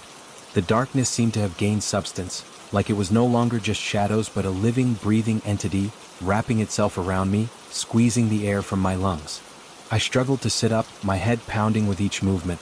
The hallway stretched before me like a twisted maze, the walls now warped and bent in unnatural angles. The familiar creaks and groans of the house seemed louder than before, as though the very structure was straining, bending under an invisible force. I reached out, my hand brushing the cold wood of the floor, and it felt wrong. It felt as though the house had become part of me, as though I was no longer just a visitor but something integral to its decaying, cursed being. I pushed myself to my feet, my knees weak, my heart racing. Every step felt like it might be my last. The house was alive in a way I couldn't understand, and I had become part of it, part of the Watcher's domain. It wasn't just haunting me now, it had made me its prisoner. The walls seemed to close in as I stumbled forward, my eyes flickering to the sides. There were no doors, no windows. Just darkness, suffocating and endless. The house was feeding on me, on my fear, on my desperation. I could feel it, could feel the Watcher's presence surrounding me, pressing against my skin. And then, from the shadows, I heard it. A whisper. Soft at first, but growing louder, more insistent. The words were familiar, but distorted, like they were coming from somewhere deep inside my mind. I could almost hear them in my bones. Come closer. The voice was no longer distant. It was right behind me, just inches away. I didn't dare turn around. I knew it was there, knew it was waiting for me to make a move, to let down my guard. But I couldn't escape. The Watcher had already marked me. I turned down the hall, my pulse quickening, my breath shallow. I had to find an exit, had to leave before the house consumed me entirely. But the further I walked, the more disoriented I became. The rooms I passed were different, distorted, like they had been twisted by the same darkness that was swallowing the house whole. I couldn't make sense of it, couldn't make sense of anything. The place was changing before my very eyes. I felt it then. The floorboards beneath my feet groaned, and the temperature dropped, so suddenly that my breath turned to mist in front of me. A chill like ice wrapped itself around my neck, tightening until I could hardly move. The Watcher was close, too close. I didn't have time to think. I ran. The floor seemed to shift beneath my feet, the hallways stretching, bending in impossible ways. It was like I was being pulled in every direction at once. The darkness around me thickened, twisting into shapes that clawed at my mind, at my sanity. I heard the footsteps, heavy, slow, deliberate, following me. The Watcher was there, its presence inescapable, like a shadow that clung to every corner, every crack in the house. And then I saw it. The door. The one I had passed by 1,000 times before, but now it stood open, inviting me in. I didn't hesitate. I rushed forward, my breath ragged, my heart thumping in my chest. I stepped through the door. It wasn't a room. It was a void. I found myself in a place that didn't belong in this world. The air was thick with darkness, the kind that you could almost taste.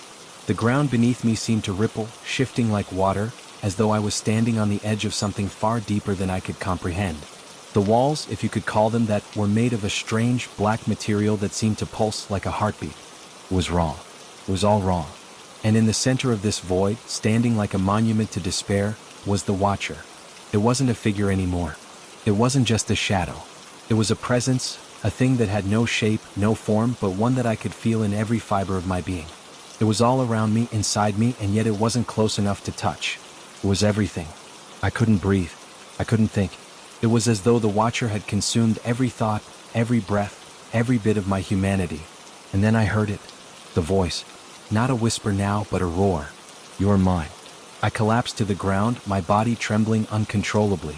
The walls, no, the very air around me, seemed to press in, suffocating me, drowning me in its weight. The Watcher was everywhere, every corner, every dark space, and it was pulling me in deeper until I couldn't tell where it ended and where I began. I could feel it crawling inside me, its tendrils wrapping around my mind, taking everything, my thoughts, my memories, my identity. I was losing myself, and there was nothing I could do to stop it. The Watcher was taking everything from me. You will never escape. The words echoed in my mind, louder and louder, until I could feel my skull vibrating with the force of it. My eyes burned, my chest ached with the weight of it. It was too much. I had to escape. I had to fight back. But I didn't know how. Run. I heard the words, soft and clear, as though the Watcher was guiding me, showing me the way. Run. I stumbled to my feet, my legs like jelly beneath me. The ground shifted, buckling beneath me, but I kept running.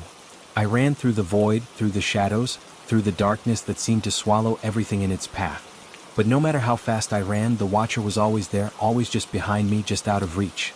And then I saw it, the doorway, the one I had come through. It was fading. No, I had to reach it. I had to. I reached out, my hand grasping for the air. But it was too late. The doorway was gone. I was trapped. I turned, my heart racing, but there was nothing. The void stretched out before me, infinite and empty. The Watcher was gone, but its presence remained like a weight pressing down on my chest. And I realized, with a sinking feeling, that the house had never been the true prison. The true prison was inside me. The Watcher wasn't something I could escape. It was a part of me now. And as I sank into the void, I understood the terrible truth. It wasn't over. It had only just begun. I woke up. But it wasn't a peaceful awakening. The world around me was jagged, like pieces of a shattered mirror scattered across the ground, waiting for me to step on them. The walls were a blur, their edges curling and shifting as if they were alive, writhing in the dim light that barely filtered through the cracks. My chest was tight, my breath shallow. I couldn't tell if the air was thick with dust or something else. Something foul, something that clung to my skin like the house itself had left its mark on me. I tried to move, but my body refused to obey. I was paralyzed, held captive by the weight of something invisible. It was as though I had been submerged in water, the pressure of the unknown bearing down on me from all sides, squeezing the life from my bones. My mind raced, trying to make sense of it all, but everything was fragmented, like pieces of a puzzle that didn't fit together. The memories came back to me in flashes, quick and sharp. The house, the Watcher, the journal, the doorway, the endless darkness that swallowed me whole. I could still feel it, the cold breath of the void against my skin, the pulse of something ancient and malevolent closing in around me. The Watcher had been there waiting for me, and now I was back. Back in the house, or at least back in something that felt like the house but wasn't. And then I realized, the floor beneath me wasn't the floor I remembered. The smooth wood was gone, replaced by cold stone that bit into my skin as I lay there, immobile, helpless. The shadows around me seemed to stretch further, pushing against the walls as if the darkness itself was coming to life. I tried to scream, to call out, but no sound escaped my lips. The silence was suffocating, louder than any noise could ever be. I was alone. But I wasn't. The presence was back. It had never left. And it was closer now. I could feel it in my bones, crawling beneath my skin as if it had taken root inside me. There were no footsteps this time, no whispers in the darkness. There was only the weight of its gaze, the Watcher's eyes watching from the shadows, waiting for me to understand the truth. You can't escape. The words were in my mind again, soft but insistent, as though they had been with me all along, waiting for the right moment to surface. I shuddered, the cold of the stone floor seeping into my bones. I closed my eyes, trying to shut it out, but the darkness behind my eyelids was no different from the darkness around me. I opened them again and the room had changed. It was no longer the hallway or the study or the void I had run through. It was a room, a small, cramped space, and yet it felt infinite in its emptiness. The walls were closing in, slowly at first, then faster, as though they were constricting around me. There was no door, no window, no escape. Just four walls and the weight of the Watcher pressing down on me. I gasped for air, but none came. It was like I was drowning, suffocating in the stillness of this place. But there was something else now, something that made my skin crawl. A cold hand, something soft, almost silky, touched my shoulder. I froze. I didn't dare move. It was like the house had become one with me, its presence seeping into my soul. The walls pressed closer, too close, the stone grinding against itself, the air thickening like fog. I looked down. There were no shadows beneath me. The stone beneath me was slick, wet. And then I saw it. The marks. Reddish-black lines marred the surface of the stone. But they weren't just marks. They were veins. Rivulets of blood. No, not blood. Something worse. Something ancient. The veins crawled up the walls, twisting and writhing like living things, pulsating as though they had a heartbeat of their own. I could feel the Watcher's gaze, heavy and unrelenting, pressing into my skull. "You're mine." The words weren't spoken aloud. They were felt, they washed over me, wrapping themselves around my mind like a noose, squeezing tighter with each passing second. I wanted to fight, to scream, but my body was frozen, my thoughts sluggish, as though the very air in this place had numbed me, dulled my senses. The veins in the walls seemed to pulse in time with the beat of my heart. And then, without warning, a shadow moved. It was too fast, too sudden. I couldn't make out its shape at first, but as it slithered across the floor, I realized that it wasn't a shadow at all. It was alive, it was the Watcher. And it was coming for me. The room, no, the house, seemed to shift again, pulling at the edges of reality like a torn piece of fabric, fraying at the seams. I could feel the walls bending, breaking, as if the house itself was trying to pull me into it, to consume me completely. The shadow reached out, and with it came a sound. A voice. A whisper. "You cannot run." The hand that had touched my shoulder was no longer soft. It was cold, deadly cold. And as it gripped my arm, I felt something shift inside me. Something broke. My chest constricted. I gasped for breath, but the air was thick with the stench of decay, of something old and rotting. My heart pounded in my ears, my vision swirling with darkness as the shadow closed in, the walls tightening around me, the air growing colder with every passing second. And then, "You will never leave." The voice exploded inside my mind, like a burst of static, deafening and all-consuming. I felt it inside of me, inside my very soul, ripping me apart, unraveling me piece by piece. I tried to scream, but the words were stolen from me. My breath came in ragged gasps, but it was like I was drowning in the air itself. I couldn't see, couldn't think. I could only feel the weight of the Watcher pressing down on me, claiming me as its own. And then the darkness closed in, swallowing me whole. When I woke, I wasn't sure where I was.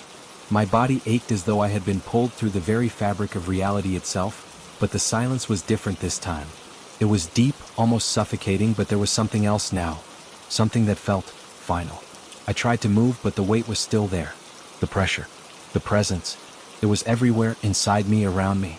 And as I lay there, gasping for breath in the stillness of the house, I understood. The Watcher had never needed to touch me. It had always been inside me. It had always been a part of me. And now I was part of it. I could feel it in my bones, in my soul. The Watcher wasn't just in the house. It was in me. Forever. Story 3. Moving to a new town wasn't exactly my first choice, but life had a way of pushing me into uncomfortable places. Recently divorced, I needed a fresh start, something that would help me forget the past. The city was small, tucked away from the hustle and bustle, with a slow pace that seemed perfect for someone like me, someone trying to find a bit of peace after everything had fallen apart. I wasn't looking for anything fancy, just a place to breathe, to think, to rebuild. When I came across the listing for the house, it seemed like the universe was doing me a favor. It was cheap, charming in its own way, and best of all, secluded. The house stood at the end of a narrow street, surrounded by towering trees that blocked out most of the sun. The building itself had a faded elegance, with old brickwork and wooden shutters that looked like they hadn't been painted in years. There were no neighbors for miles in either direction, and the quiet seemed almost oppressive. It felt like the kind of place where nothing would disturb me. A fresh start indeed. The first time I stepped inside, I was hit with the unmistakable smell of old wood and dust, a scent that promised history. The floorboards groaned under my weight as I made my way through the house. The living room had a large fireplace, but it looked like it hadn't been used in decades. The walls were lined with bookshelves, though the shelves were bare, as if someone had once planned on filling them but never did. It felt like a house waiting for a story to be written. I didn't mind the quirkiness of it, the creaking floorboards, the strange smells, the way the air always seemed to carry a chill, no matter how much I cranked up the heater. It wasn't luxury, but it was enough for me. I told myself that all houses had their little eccentricities, and that this one had simply lived a long life. For the first few days, I busied myself with unpacking and cleaning. I spent hours scrubbing the kitchen, rearranging the living room, and dusting off the old furniture.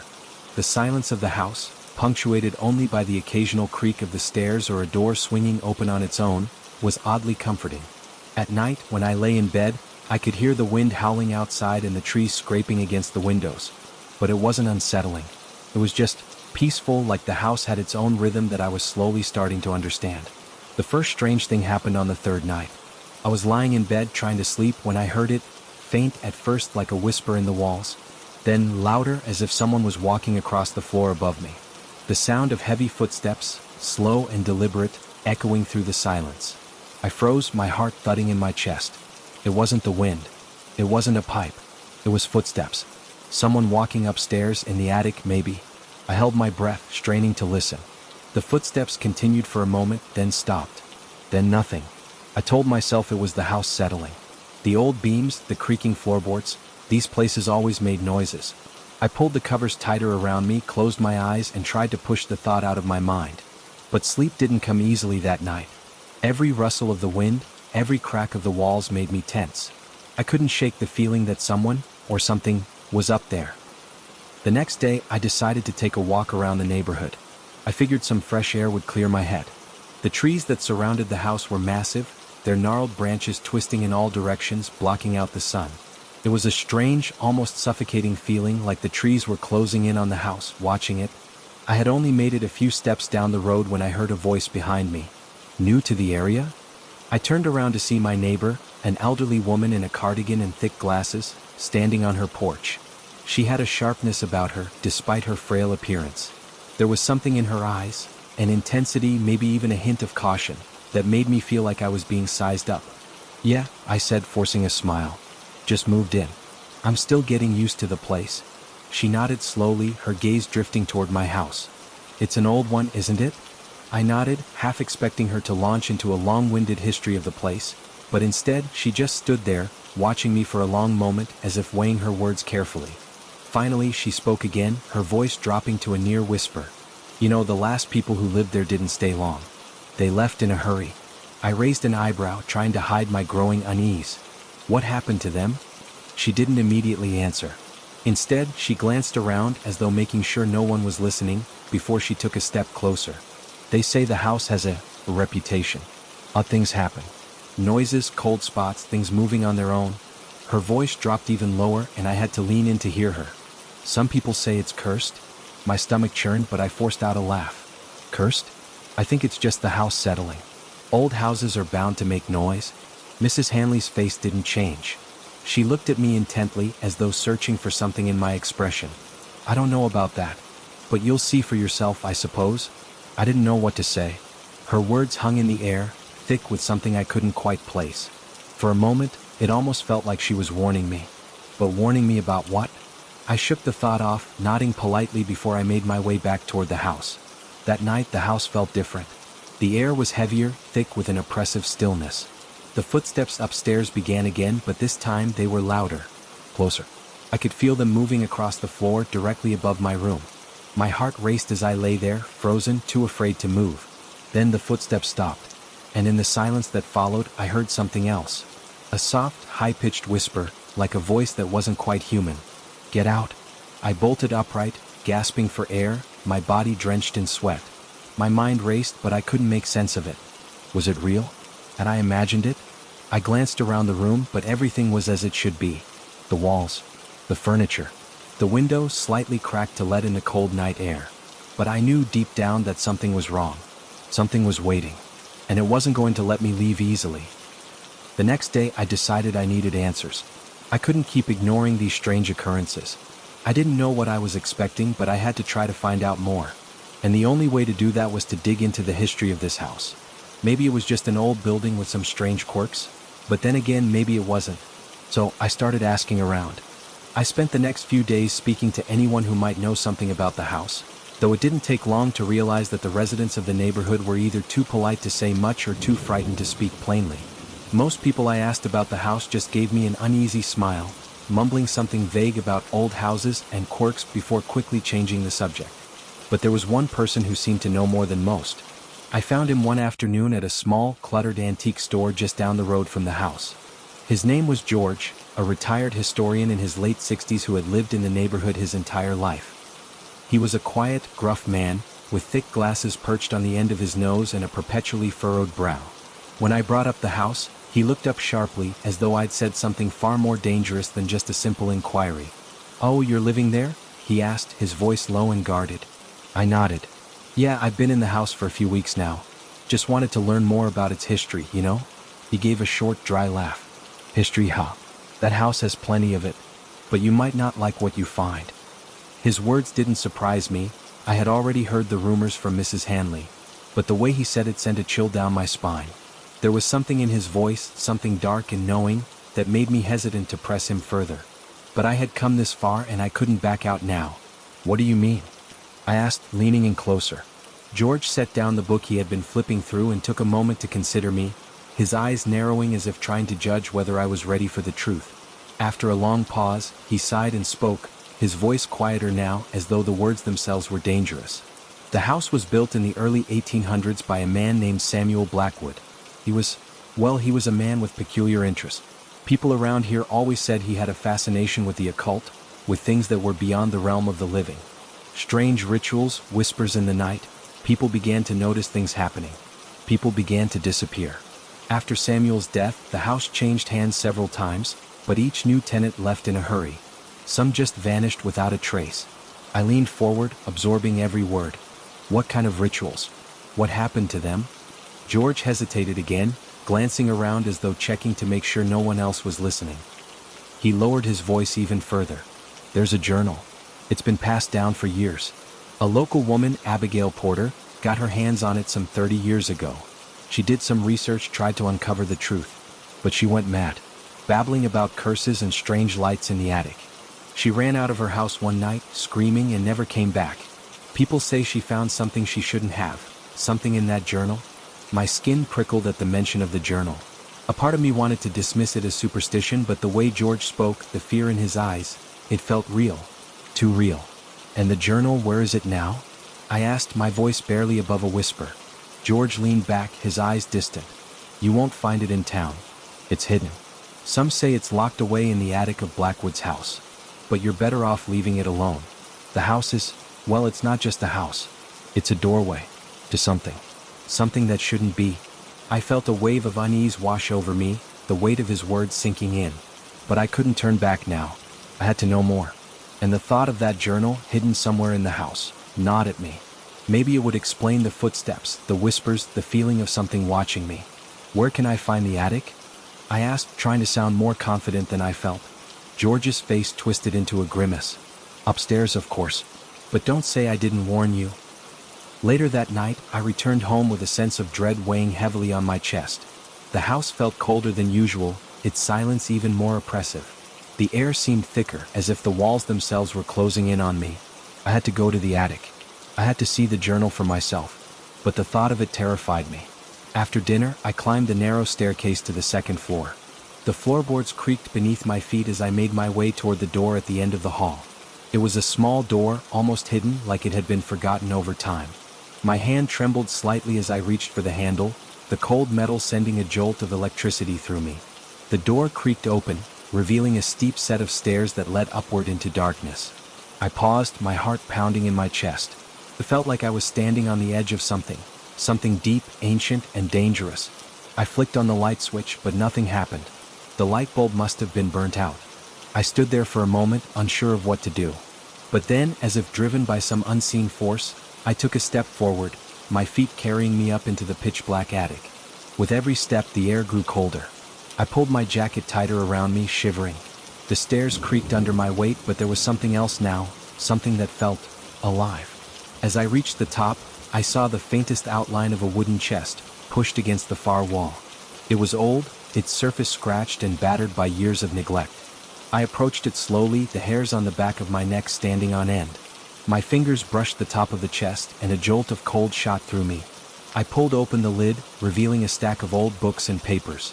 At the top, a tattered leather-bound journal rested, its cover worn and cracked with age. My breath caught in my throat as I reached for it, my fingers trembling as I opened the first page. The handwriting was faded, almost illegible, but the words were clear enough. They spoke of rituals, of doors open to realms unknown, of things that lurked just beyond the veil of reality.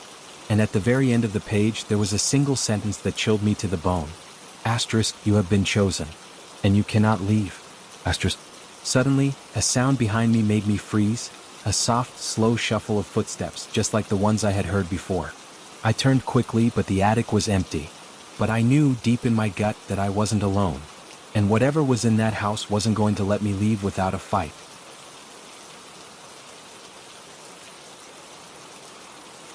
The air in the attic grew colder, and the silence around me was suffocating. I could feel something stirring in the darkness, as though unseen eyes were watching me, waiting for the right moment to strike. My heart raced as I gripped the journal tighter, desperately trying to ignore the sense of dread creeping through my veins. I couldn't just stand there. I had to know what was in the journal, what it meant. I opened it to the next page, and the words seemed to leap off the paper as though they were alive, drawing me in. The writing was erratic, hurried, almost frantic, and the ink was smeared in places like the writer had been trembling as they wrote. Asterisk, the door is open. We have invited them in. There is no going back. Asterisk. I turned the page, my fingers shaking. Asterisk, Samuel Blackwood, the master of this house, believed the door was the key to eternal life. He used rituals, dark, forbidden rituals, to try and open the door fully. But he didn't understand. He didn't know what would come through. Asterisk. I felt the room around me begin to close in, the air thick with an oppressive force. My breathing became shallow as I read on, feeling as though the words themselves were becoming more and more suffocating. Asterisk, the spirits, the entities, whatever they are bound to this house, to the very walls. The rituals have trapped them, and they will never leave. They wait. And those who enter this house will never leave either. Asterisk. My head spun, and I could feel the ground beneath me shift as if the house itself was shifting, as though it was alive, reacting to the words on the pages. I slammed the book shut, the sound of the leather cover smacking together echoing through the attic. But it wasn't the silence I had been expecting. No, this time, the silence was replaced by a faint scraping sound, like something sharp was dragging across the wooden floorboards behind me. I froze, my blood running cold. It was faint, but it was unmistakable. Something was moving, something was here. I turned slowly, but the attic was empty. I could see the shadows cast by the weak light coming from the staircase, stretching long and dark across the floor. But there was nothing there. I swallowed hard, trying to steady my breathing. Maybe it was just my mind playing tricks on me. Maybe it was the weight of the journal's words, twisting my perception of reality. I shook my head, trying to convince myself that I was just being paranoid. But then the sound came again, a soft, deliberate scrape. Closer this time. It was coming from the far corner of the attic. I wanted to run. My body screamed at me to get out of there, to flee down the stairs and never look back. But my legs were rooted to the spot. I couldn't move. The fear held me in place like a vice. I forced myself to step forward, my footsteps muffled by the creaky wooden floor. As I approached the corner, the scraping grew louder. It was coming from behind a large wooden beam that jutted out from the wall. I reached for it, my fingers trembling, and slowly pushed it aside. There, hidden in the shadows, was a large, old-fashioned mirror. The frame was tarnished, its glass cloudy and cracked, but it was unmistakable. It stood there, leaning against the wall as though it had been forgotten, waiting. I felt a strange pull toward it. My reflection was distorted in the murky glass, my figure twisted and warped, as if the mirror didn't want to show me the truth. The scraping sound stopped abruptly, and for a moment, all I could hear was my own breathing. Then something happened. A figure appeared in the mirror, standing just behind me. I didn't hear footsteps. I didn't feel any movement in the air. But there it was, a tall, shadowy figure draped in a cloak of black. It was as if the darkness itself had taken form. I spun around, my heart hammering in my chest, but there was nothing there. The attic was empty, Just the old mirror, the shadows, and the stillness. But in the mirror, the figure was still there. It didn't move. It didn't blink. It simply stood behind me, watching me. I backed away, my mind racing. I had to get out of there. I couldn't stay. This was wrong. Everything was wrong. The house, the journal, the figure, it was all too much. I grabbed the journal, shoved it into my bag, and ran for the stairs. My feet stumbled over the uneven steps as I made my way down, but I didn't dare look back. The sound of my own footsteps seemed louder than ever, echoing through the hollow house. When I reached the bottom of the stairs, I froze. The front door was wide open. I hadn't left it open. I rushed forward and slammed it shut, my breath coming in ragged gasps. I leaned against the door, trying to steady myself, but the air in the room felt thick with an almost palpable weight, like something was pressing down on me. The house was silent. But it wasn't peaceful silence. It was a heavy silence, filled with tension, as if the very walls were holding their breath. I couldn't stay in this house any longer. The journal, the figure in the mirror, it was all too much. I had to leave. But as I turned to grab my coat, something caught my eye, a shadow moving across the far side of the room. I whipped around, my heart leaping into my throat. But once again, the room was empty. I grabbed my things, shaking, and rushed to the door. I had to leave. I had to get out of there. As I stepped onto the porch and slammed the door behind me, I thought I saw something in the corner of my vision, a shape just beyond the window. But when I turned to look, it was gone. I didn't sleep that night. I couldn't. Every creak of the house, every gust of wind felt like something was coming for me. I stayed up, my eyes darting toward every shadow, every corner. My mind raced with the words from the journal, with the figure in the mirror. Was it real? Had it been real? By morning, I couldn't take it any.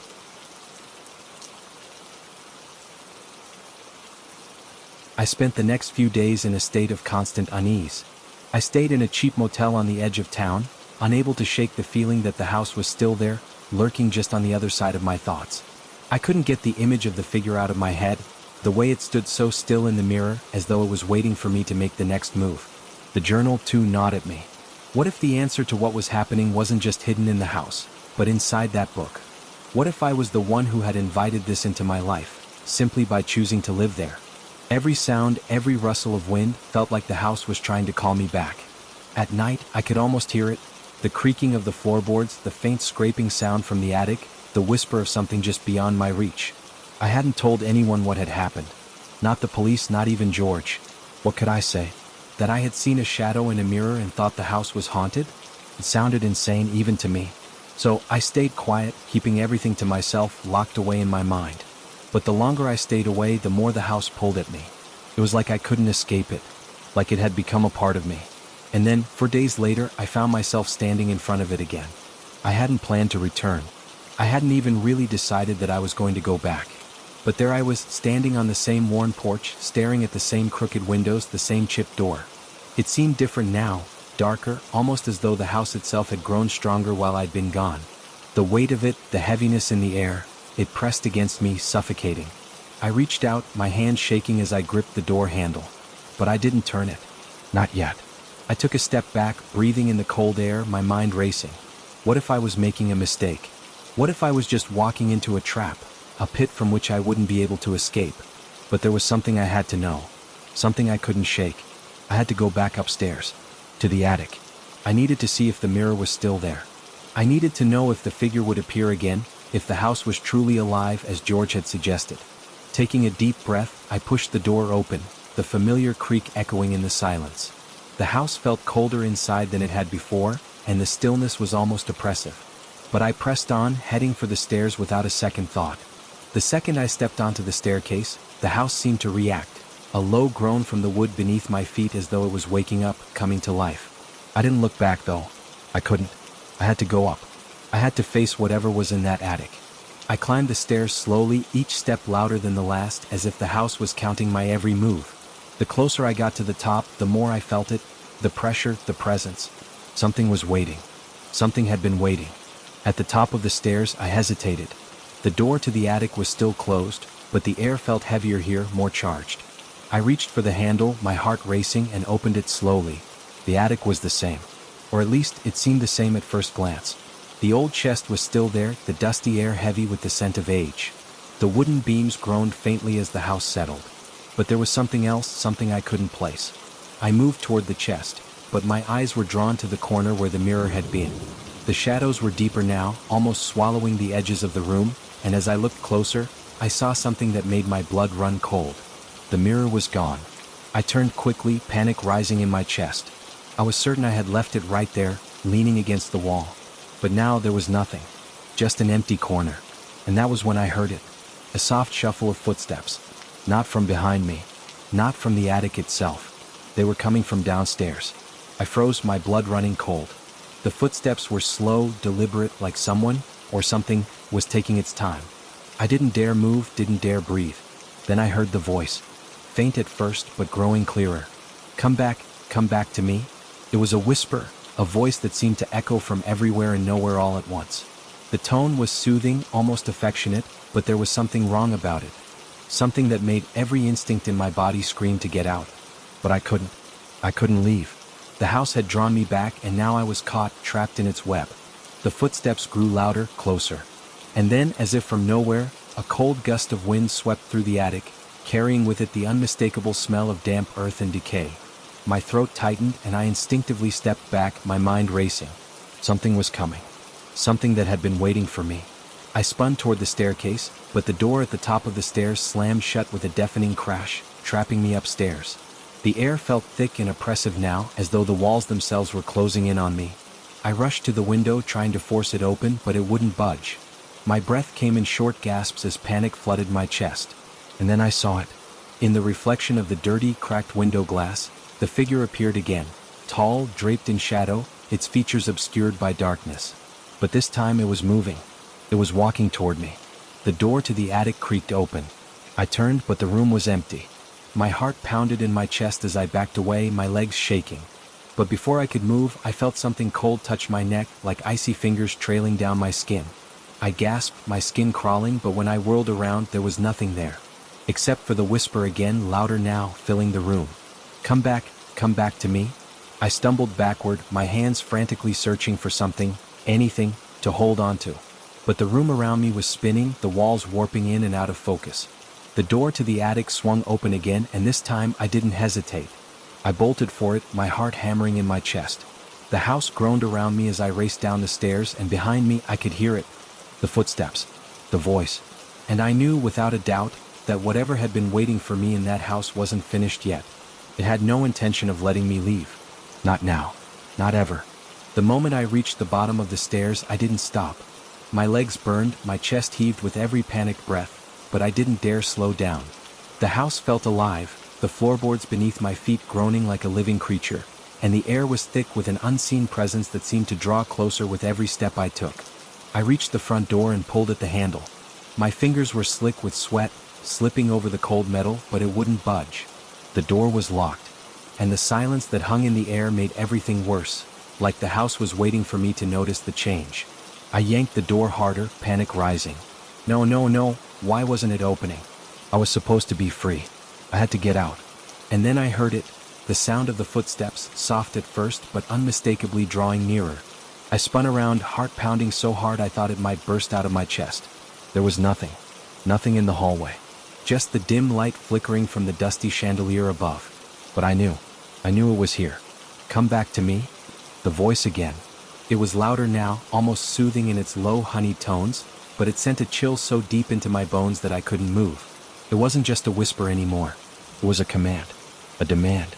I turned back to the door and shoved against it with all my strength, my feet sliding on the old wood floor.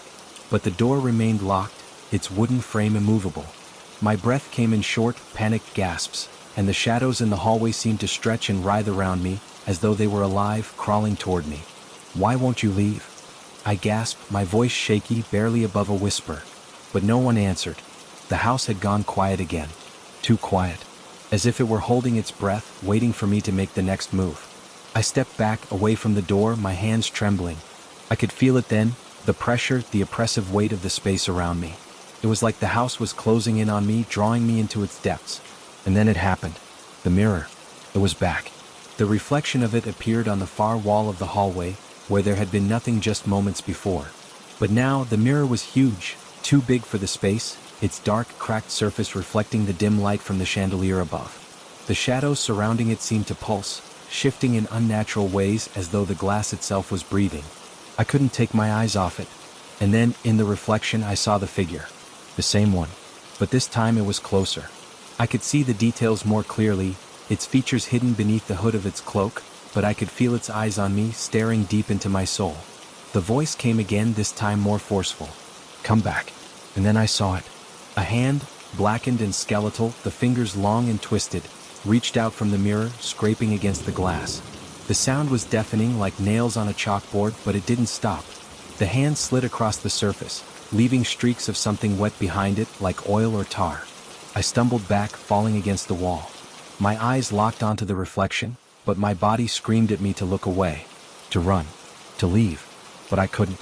The hand in the mirror was still reaching, its fingers growing longer, more elongated. The shadows seemed to warp around it, twisting and turning, pulling the mirror toward me. And then the voice, almost a growl now, rasped out, "Come to me." The hand in the mirror slammed against the glass with a sickening crack, and suddenly, it wasn't a hand anymore. It was something worse. A claw. Jagged and long, it scraped against the glass again, the sound vibrating in my skull. "No." I screamed, my voice raw, my body shaking uncontrollably. But the mirror didn't stop. It kept pulling me in, dragging me toward it with a force I couldn't understand. The walls seemed to bend, the air thickening until I could hardly breathe. The very space around me felt like it was warping, twisting into something unnatural. I reached for the door again, my hands fumbling over the handle. This time it turned. The door opened. I stumbled out into the night, gasping for air, my heart thundering in my chest. But the house, didn't let me go so easily. Behind me, I heard the door slam shut with an earth-shattering bang. The sound reverberated through the empty street, making my blood run cold. I turned to run. My legs moved of their own accord, my body propelled by pure terror, but the ground beneath me seemed to shift, as though the earth itself were pulling me back toward the house. I didn't dare look back. And yet, I could still hear the footsteps, slow and deliberate, following me down the street.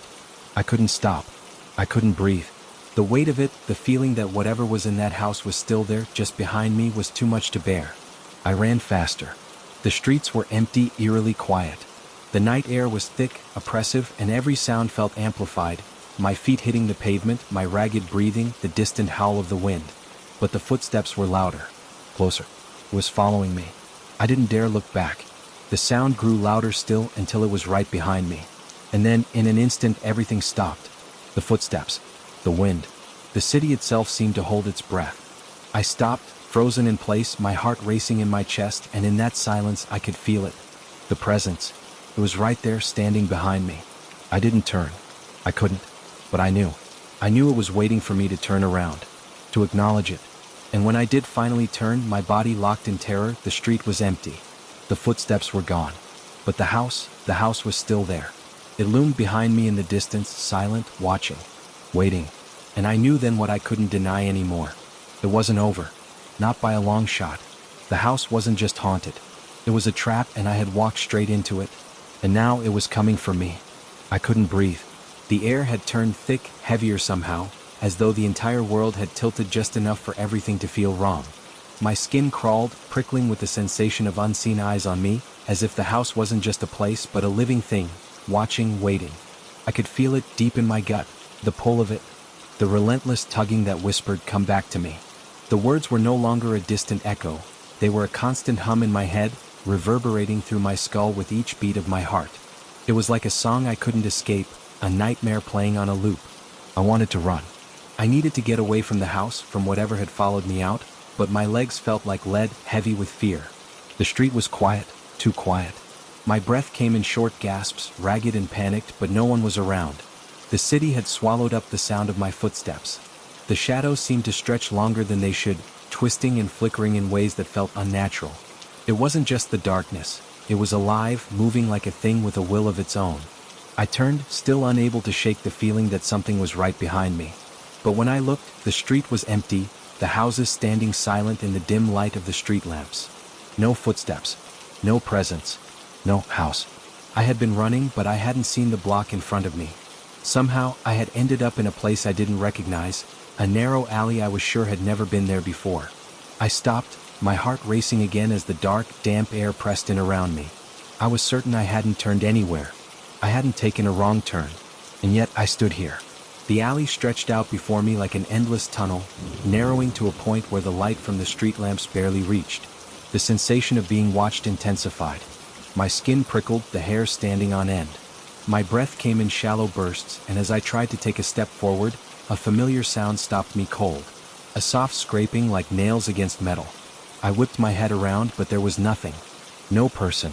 No movement. Just the alley, the shadows, and the suffocating silence. But the sound came again, closer this time, followed by a faint whisper, so quiet I could barely make it out. "Come back." I stumbled backward, my mind spinning. My body screamed at me to run, to get away, but my legs refused to cooperate. I was paralyzed by the weight of the fear that had settled deep in my chest. I needed to get away from here, but something was pulling me, dragging me deeper into the alley, into the night. I turned, expecting to see the street ahead of me, the way I had come, but instead, all I saw was more darkness. The alley stretched on, impossibly long. I was trapped. Then, something in the darkness shifted. Something moved. A figure. I froze, unable to look away. The shadows around it swirled like they were alive, curling around the figure's form, bending and warping as though the very air was bending around it. The figure was tall, its outline blurred by the shifting shadows. Its head was bent low, almost touching the ground, its hands hanging at its sides, long skeletal fingers curled like claws. It was coming toward me. Slowly, deliberately. Each step seemed to echo louder than the last. I couldn't move. My body was a cage of fear, frozen in place, my pulse pounding in my ears. The whisper came again, louder now, clearer. "Come back to me." The words slid over me like ice, crawling beneath my skin. The figure raised its head slightly, and I saw its eyes, two dark, empty sockets, voids that swallowed the light. No expression, no emotion, just the abyss. It took another step forward. I snapped out of it. The spell of fear broke, and suddenly I was running. My legs found their strength again, my feet pounding against the pavement, but the alley, seemed to stretch further than it ever had before. I reached the end, or what I thought was the end, but the alley continued. It never stopped. The figure's footsteps were behind me now, too close, too fast. I could hear it breathing, shallow and raspy. The sound was like wind through dead leaves, sharp and cold. I turned a corner. Another alley. Another endless stretch of shadow. There was no escape. The city was gone, replaced by this labyrinth of twisting streets and alleys that didn't make sense. And then I saw it. The house was there. The house. Not far ahead, standing in the darkness like a sentry, waiting. Its windows glowed faintly, like eyes staring into the void, unblinking. I knew in that moment I couldn't outrun it. I couldn't escape it. It was part of me now, woven into my skin, my mind, my every thought. The footsteps behind me grew louder, and the whisper became a chant, a low, chanting rhythm that beat in time with my heart. "Come back, come back." I turned toward the house, almost in a daze. The door swung open slowly as though it had been waiting for me. The light from inside spilled out, casting long shadows across the alley. I didn't want to go in. I didn't, but I had no choice. It was pulling me in, forcing me to cross the threshold, to walk back into the very heart of whatever cursed this place. As I stepped through the door, the temperature dropped. The air was thick, heavy with the smell of decay, of something ancient and rotten. The house closed around me, its walls closing in, the darkness pressing in from all sides. I was in the hallway again. The same hallway. But everything felt different. Wrong. And then, from the darkness ahead, I heard the voice. "Welcome home." I turned, but there was no one there. The hallway stretched out endlessly, the shadows pooling into something more, more than shadows star. I stumbled back, but my feet wouldn't move. They were stuck as though the floor had turned to tar, pulling me into the earth. I couldn't move, couldn't breathe. And then a figure appeared in front of me. The same figure from the alley. It stepped forward, its long, twisted fingers reaching toward me. Come back, And then everything went dark. But I heard it. The house was waiting. It would always be waiting. I woke up with a start, gasping for air. My lungs burned, and my head throbbed like I had been submerged in deep water. My body felt heavy, as though it had been dragged across the floor, but when I looked around, I was no longer in the alley. I was back in the house. The walls were closing in again, the air thick with that familiar, suffocating weight. I wasn't sure how much time had passed since I had last seen the figure, since I had last heard its voice, but the house was the same. Felt the same. The wooden floor creaked beneath me, the walls seemed to groan in protest, as if they had never truly settled since the first time I stepped inside. I tried to sit up, but a wave of dizziness hit me, forcing me to steady myself. My hands scraped against the floor, and I realized I was on the same cold wood that had greeted me when I first entered the house. The silence was oppressive, deafening. It pressed against my ears, making everything feel hollow. I could hear it again, the whisper. It was faint, like a distant echo, but I could hear the words clearly this time. It wasn't just "come back" anymore. "Come back to me, my love, you will never leave." I shuddered.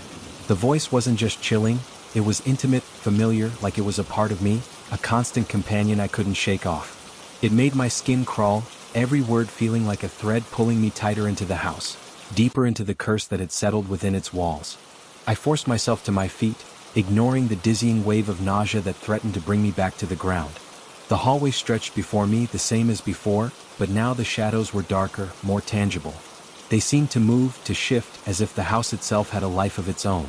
I stumbled forward, my fingers brushing against the wall for support. I didn't know where I was going or what I was looking for, but I couldn't just stand there. Not with that voice in my head. It wasn't just a haunting anymore.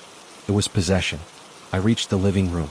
The place looked the same, but something about it felt wrong. The air was thicker, like it had absorbed all the fear and pain of the past. The furniture was the same, old and covered in a thin layer of dust, but the atmosphere had changed. It was heavier now, suffocating. I walked toward the fireplace, where the faint glow of the dying embers cast long, twisted shadows on the walls. And then I saw it. The book. It sat on the mantel, resting at an angle that seemed deliberate. My stomach churned. I didn't want to touch it, didn't want to open it, but I knew I had to. I reached for it with trembling hands. The leather cover was cold, too cold, and the moment my fingers brushed against it, I felt a surge of energy pulse through me, cold and electric, like a shock that rooted me to the spot. My heart skipped a beat, and I fought to keep my composure as I slowly opened the book. The pages were yellowed and brittle, the ink faded with age. But as I scanned the words, they burned into my mind, each sentence searing itself into my thoughts like a curse. This was no ordinary journal. This was a record of rituals, of practices, of things done in the shadows of this house, things that should never have been allowed to exist. The handwriting was frantic, desperate, but there was something else there too, a sense of pride, a sense of power. I flipped through the pages, feeling the weight of the history pressing on me. There was a name, one that I couldn't quite make out at first. It was scratched out as though someone had tried to erase it, but there was no escaping it. The name was Fiona. I read the next entry and my blood ran cold. I have opened the door. It is here. I can feel it watching me always. It speaks to me in the silence of the night. It calls me and I cannot ignore it. But I must keep the door closed or it will come for me, for all of us. I flipped to the next page. I can feel it again. It's closer. Every night it gets closer. I hear the footsteps in the halls. It knows I have unlocked the door. It wants me. It needs me. I can feel it growing stronger. And then the last entry. The one that made my stomach twist with dread. I have failed. It is here, in the walls, in the very foundation of this house. There is no escaping it now. I hear it, feel it.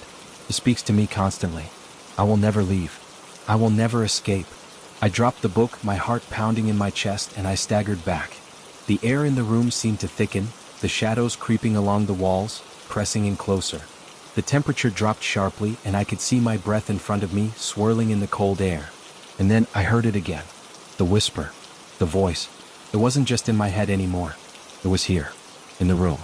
Asterisk, you are mine now, asterisk. I spun around, my pulse racing, but there was no one there. The room was empty, save for the flickering light of the dying fire. But I could feel it. It was here. It was in the room with me. I wasn't alone. The house seemed to breathe, the floor creaking as if it was shifting beneath me. The walls groaned in protest, and the shadows twisted, lengthening, stretching as though they were reaching for me. I tried to run, but my legs felt like they were made of stone, heavy and unwilling to move. I was trapped. The house had me. It always had me. The walls seemed to close in around me, the air thickening with the sound of that whisper. I could hear footsteps now, slow, deliberate, coming from the hallway. I tried to scream, but my voice caught in my throat, strangled by the weight of the house. And then I saw it. The figure. It stepped into the room, its form emerging from the darkness like something out of a nightmare. Its face was hidden beneath a hood, its body draped in tattered robes that seemed to writhe with the shadows themselves. I couldn't move, couldn't breathe. It raised its hand, its skeletal fingers curling toward me. The whisper grew louder, now a command. Asterisk, come back to me, asterisk. I felt a cold hand wrap around my wrist, its grip like ice, pulling me toward the figure. The door was behind me, but it was too far away.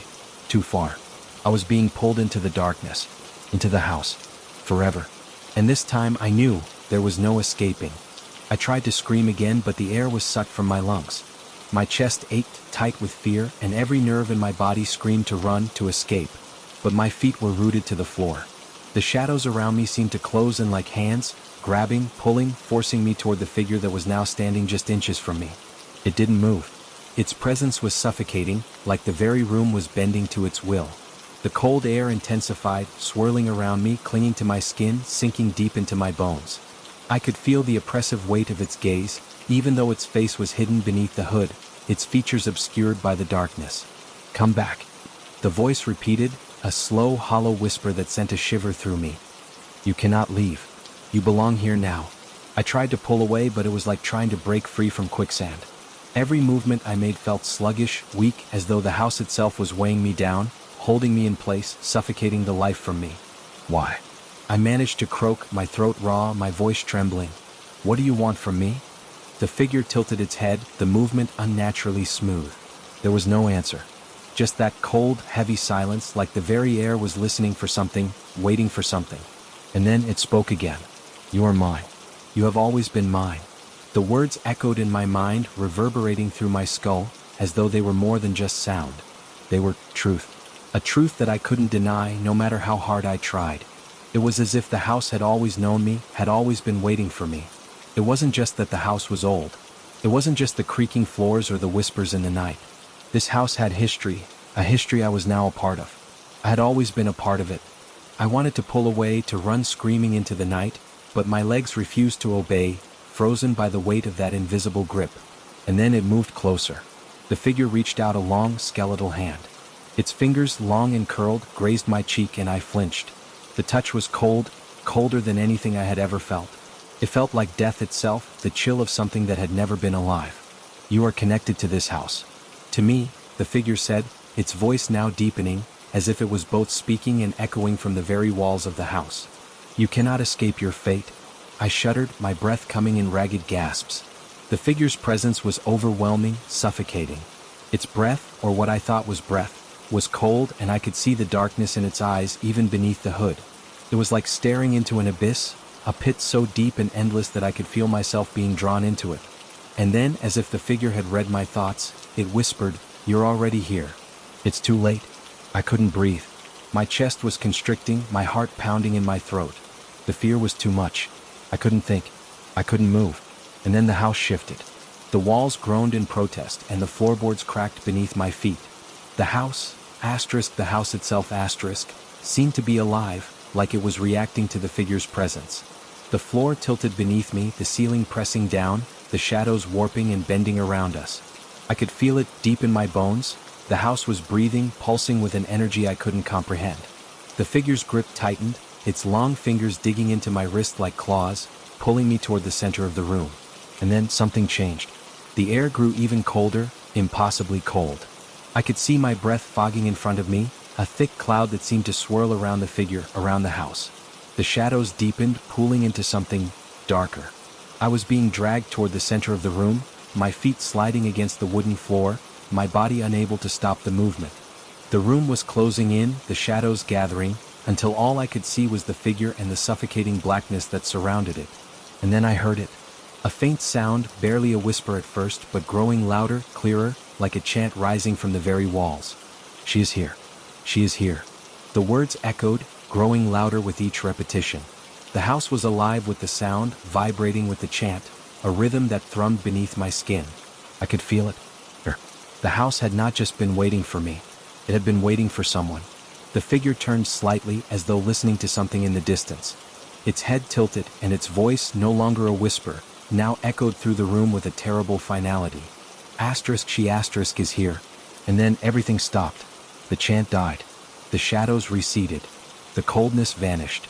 I was still standing in the center of the room, but now it was different. The atmosphere had changed. The air was still heavy, suffocating, but now it felt wrong. There was something missing. something vital. The house felt hollow. I looked around, my pulse racing, my breath shallow, but the figure was gone. The room was empty, save for the lingering presence that filled the space, the feeling that something had shifted, something had changed. And then I heard it. A door creaked open somewhere behind me. Slowly, the unmistakable sound of old wood groaning under the weight of something unseen. I turned, my heart leaping in my chest, but there was nothing there. No figure. No shadow. Just an empty doorway leading to something. A sound from within the room caught my attention. A low whisper, barely audible at first but growing louder. She has returned. It was the voice again, and this time it wasn't just a whisper. It was inside me. It wasn't just in my ears. It was in my mind. I turned toward the door, feeling the pull again, that irresistible tug drawing me closer, pulling me toward it like a moth to a flame. But this time I knew there was no escape, no running.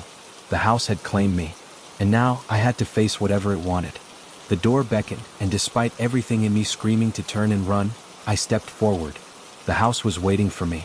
It always had been. And now I was part of it. I took one final step, crossing the threshold, and the door slammed shut behind me. Everything went dark. It was pitch black. Not the usual darkness that wrapped itself around you, comforting and familiar. No, this was something else. It was deep, suffocating, pressing in from all sides, like the air itself had turned to tar. I could feel it on my skin, thick and heavy, pulling at my very soul. My heart raced in the silence. It was so quiet, I could hear the pounding of my own pulse in my ears, feel the blood rushing in my veins. I stretched out a hand, but it met nothing but cold air. The shadows around me were so complete that I couldn't even make out my own fingers.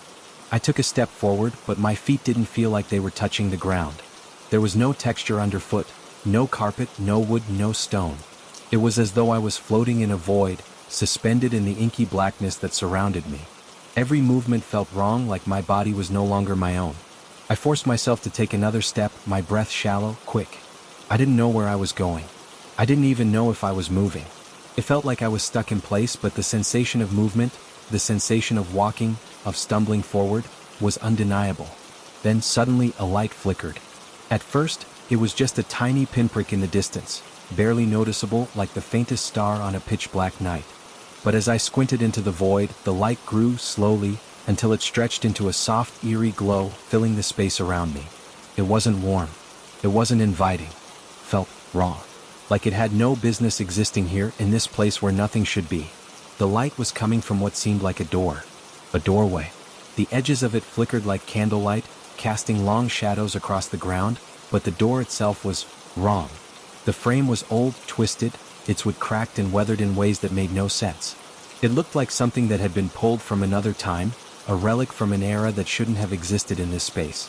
The very air around it seemed to pulse with energy, with a strange, vibrating hum. It called to me. I knew without even thinking that this was it. The heart of the house.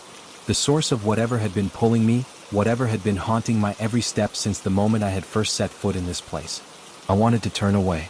I wanted to run, but there was no escape. Not now. Not anymore. I stepped closer, drawn forward by an invisible force. The closer I got to the door, the more the air shifted. It grew colder, biting at my skin, creeping into my bones like frost. My breath came out in sharp, ragged gasps, my lungs freezing with every inhalation. But I couldn't stop. I couldn't pull away. It was as though the house had locked its claws into my soul, dragging me toward this point of no return. And then I reached the door. My hand trembled as I placed it on the old, warped wood. It was cold, so cold that I could feel it burn against my skin, as if the very door was an extension of the void itself. The light from within flickered more violently now, casting long, stretching shadows that seemed to twist and writhe at the edges of my vision. I pushed the door open. The air shifted again, colder now, and the creaking of the door echoed through the void, louder than I expected. My heart pounded in my chest as the door groaned in protest, reluctant to reveal what was behind it. What I saw on the other side made my blood run cold. It was a room. Or at least it looked like a room. The walls were lined with bookshelves, tall and imposing, filled with ancient-looking tomes and dust-covered relics. The furniture was old too, wooden chairs and tables, heavy and oppressive, as though they had been waiting for something. Waiting for me.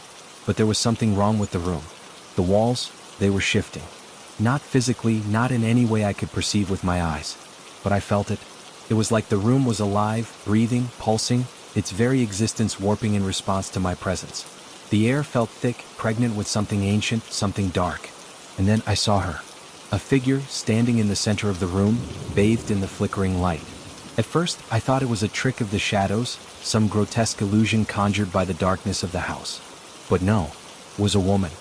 Her face was pale, almost sickly, and her hair hung in long, wet strands around her face, sticking to her skin as though it had never dried. She was waiting for me. Her eyes were wide, vacant. Empty.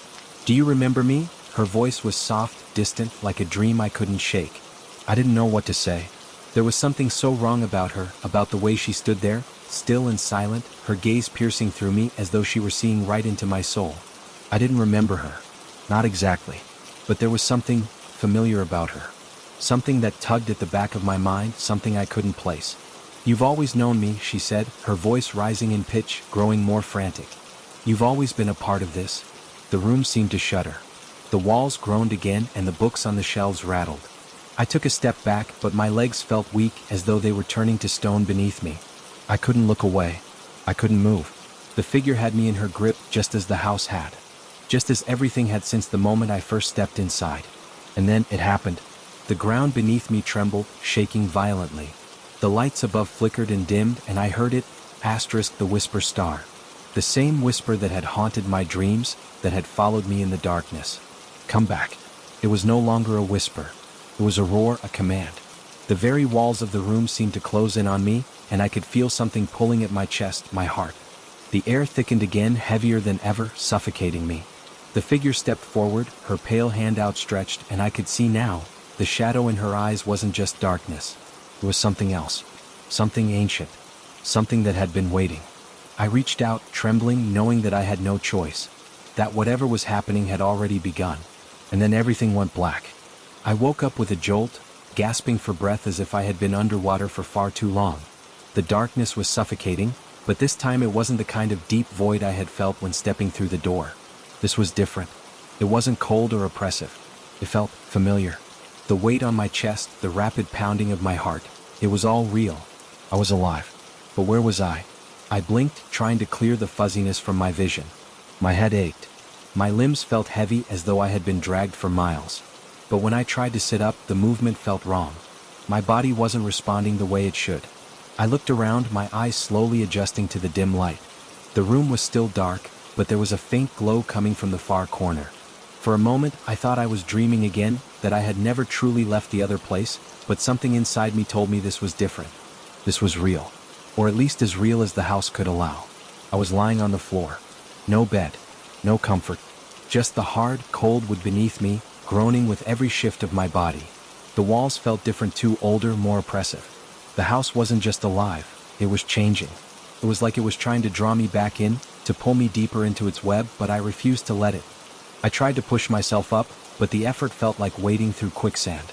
My limbs were too stiff, too heavy, and the room around me seemed to stretch out as though the walls were far, far away. "Where am I?" I muttered, but my voice was barely a whisper, a weak echo in the cavernous silence. I forced myself to sit up, the room still spinning slightly as I tried to get my bearings. The air was different here too. Warmer. Almost suffocating in its heaviness. The scent of old wood and mildew mixed with something else. Something faintly metallic, like blood, like rust. And then I heard it. A soft scrape. A faint, almost imperceptible sound. It came from the far corner of the room, where the light seemed to flicker and dance against the walls. My heart skipped a beat. I froze. There, in the shadow, something moved. I strained my eyes, trying to focus on whatever it was, but the darkness seemed to shift and twist, making it impossible to tell if it was real or just a figment of my mind. Then the sound came again, a low, dragging scrape. It was closer now. I wasn't alone. I pushed myself up, stumbling to my feet with a force that felt desperate. My breath was shallow, quick, as if I were being suffocated by the very air around me. I wanted to scream, but the scream was trapped inside, swallowed by the thick silence that seemed to wrap itself around me like a noose. The shadow in the corner moved again, but this time it wasn't just a flicker. Something stepped forward, stepping out of the darkness like it belonged there, like it had always been there. I didn't know how, but I knew. It was her. The woman from the room. The one who had been waiting. Her face, pale and lifeless, stared at me with empty eyes, her lips parted as if she were about to speak. Her hair hung in wet strands around her face, sticking to her skin. The same image, the same presence that had haunted my every step in the house. The figure I couldn't escape. But now she was here, standing right in front of me. I could barely breathe as she took a step closer, her movements slow, deliberate, like she was savoring my fear. I wanted to run, but my body wouldn't obey. It felt like the house had shackled me to the floor, forcing me to stay to watch. "Why?" I whispered, my voice shaking. Her lips curled into a sickening smile. It was soft, almost loving, but there was something so wrong about it that I felt bile rise in my throat. It wasn't a smile of kindness. It wasn't even a smile of malice. It was something worse. Her voice, when it came, was soft, like a lullaby, a crooning whisper in the back of my mind. "You always were meant to be here. You just didn't know it yet." My breath hitched. "What are you talking about? What do you want from me?" She took another step forward, and I could see the darkness in her eyes deepen, like an endless abyss I was about to fall into. "I want you to understand. I want you to see." I wanted to scream, to fight, but something inside me told me it was useless. She was right. She had always been right. The house had always known me, had always been waiting for me. Her fingers, long and delicate, reached out, brushing my cheek in a way that made my skin crawl. "You don't remember, do you?" she whispered. "But you will." The room seemed to close in around me. The walls groaned again, this time louder, more insistent. The light in the corner flickered wildly, casting strange, jagged shadows that seemed to writhe and shift, taking on shapes that didn't belong. The house was alive, breathing in time with my panic, feeding on it, drawing me deeper into its grip. The woman's smile widened, but her eyes were full of sorrow now. A deep, ancient sorrow, the kind that felt like a curse.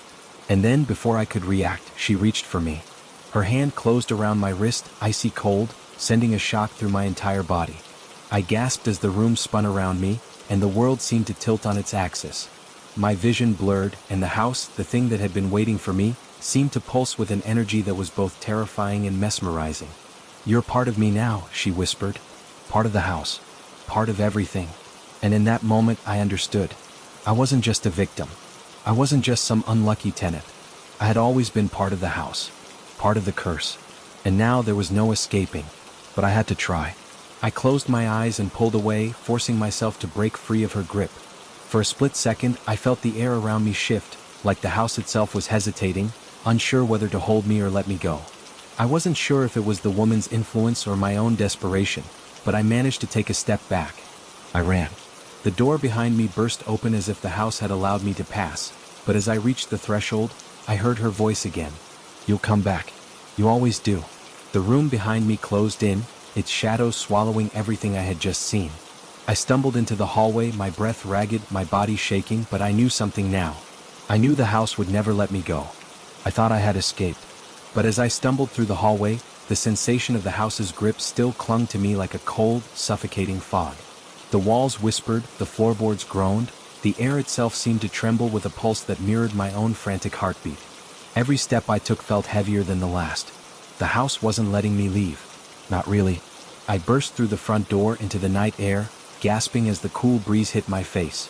The relief of fresh air was almost overwhelming, but it didn't last. The house loomed behind me, casting its dark, twisted silhouette against the dim streetlights. It was still there, watching, waiting. I ran. I ran as fast as I could, my breath coming in jagged gasps, my legs burning with the effort. But the farther I got from the house, the more the world around me seemed to blur. The streetlights flickered, casting long, ghostly shadows across the pavement. The houses on either side of the street seemed to stretch out, the distance between them growing longer, as though the world was bending around me. I glanced over my shoulder. The house was still there, but now it was different. The lights inside were flickering like flames in a storm, casting strange, flickering shadows that seemed to stretch and twist unnaturally. And in the distance, beyond the windows, I saw them, shapes moving behind the curtains, pacing back and forth like restless spirits.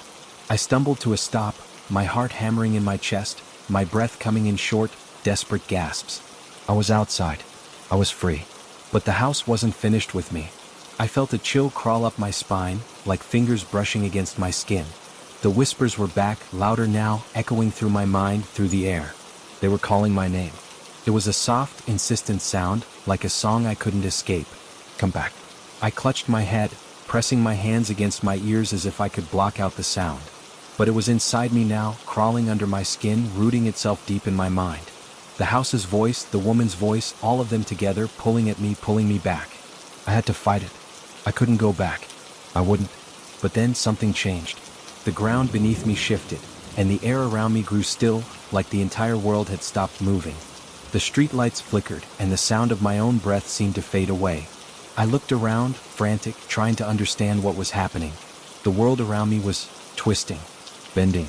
It was like I was caught in some strange half-dream state, unable to tell what was real and what wasn't. And then I saw it, the house. But it wasn't just there. It was here. It was in front of me, standing in the middle of the street as though it had never left. Its silhouette was darker, more oppressive than before, its windows now blackened like empty eyes, staring at me with a hunger that made my skin crawl. I couldn't breathe. I couldn't move. It was as if the house had become a part of me, a part of my own existence. The boundaries between the two, between myself and the place I had tried to escape, had blurred. I was trapped, both inside and out, in a world that no longer made sense. I stumbled backward, but the house wasn't just a structure anymore. It was alive. It was a force, a presence that had taken root in the very fabric of reality, pulling me closer with every step I took away from it. Come back. The voice again, louder now, more desperate. It wasn't just a whisper, it was a command, a demand. And then I saw her. The woman. She was standing in the doorway of the house, her face pale and twisted in a grotesque mockery of a smile. Her eyes were wide, almost unblinking, like she had been waiting for this moment for an eternity. Her fingers twitched, beckoning me to come closer. "You can't leave," she said, her voice softer now, but full of something dark. "You're already part of us."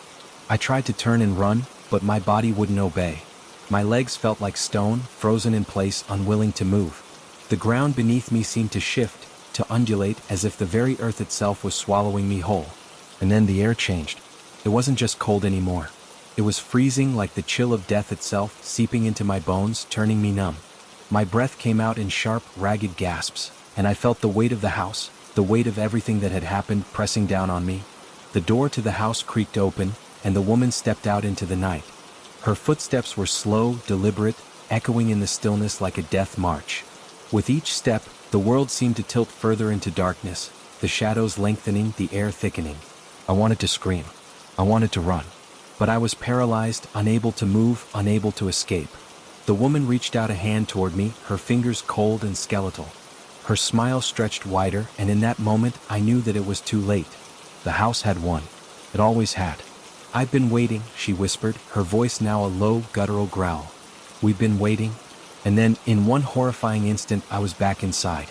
Not just in the house, but with it. The walls closed in around me, the door slamming shut behind me with a finality that sent a shudder through my entire being. The house was alive, and it was hungry. I was no longer a visitor. I was a part of it. Forever.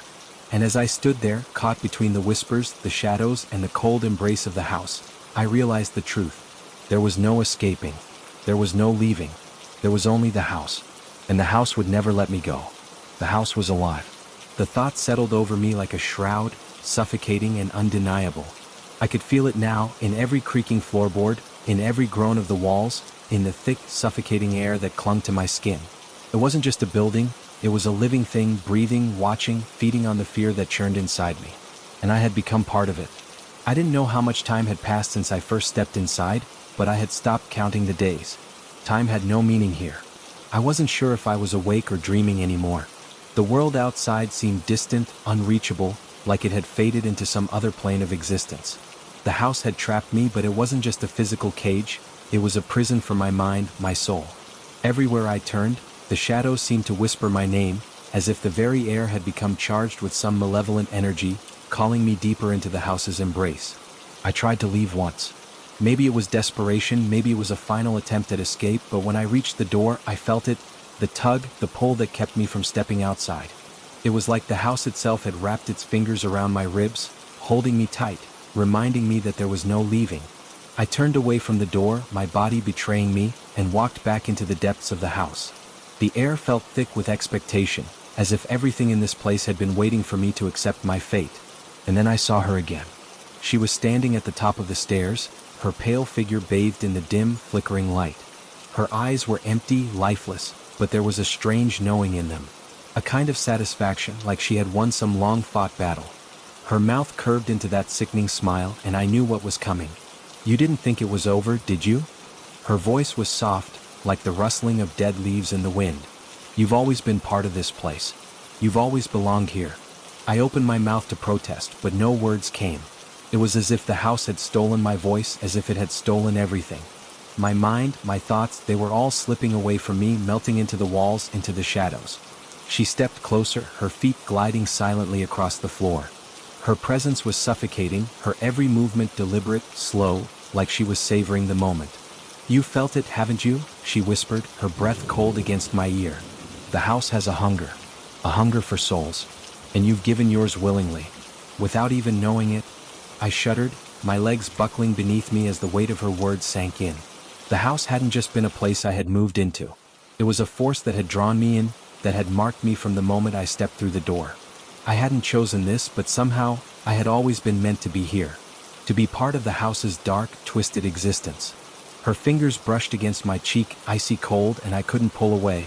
It was as if the touch had become a part of me, sinking into my very bones, infecting me with its coldness. "Now you see," she murmured, her voice thick with triumph. "You're mine."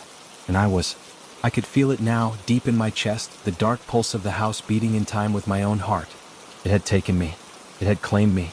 There was no escape, no going back to the world I had once known. But even in the depths of my despair, a small, flickering thought remained. Maybe, just maybe, I could fight it. Maybe I could fight the house, fight whatever it was that held me here. But as I looked into her empty eyes, I knew. The house had already won. There was no more fight left in me. No more hope. There was only the house. Only its whispers, its hunger, its endless wait for the next soul to claim. And as I sank to my knees, the shadows closing in around me, I heard the door creak open behind me. A new visitor. The house had claimed another. And the cycle would begin again. The house is always waiting.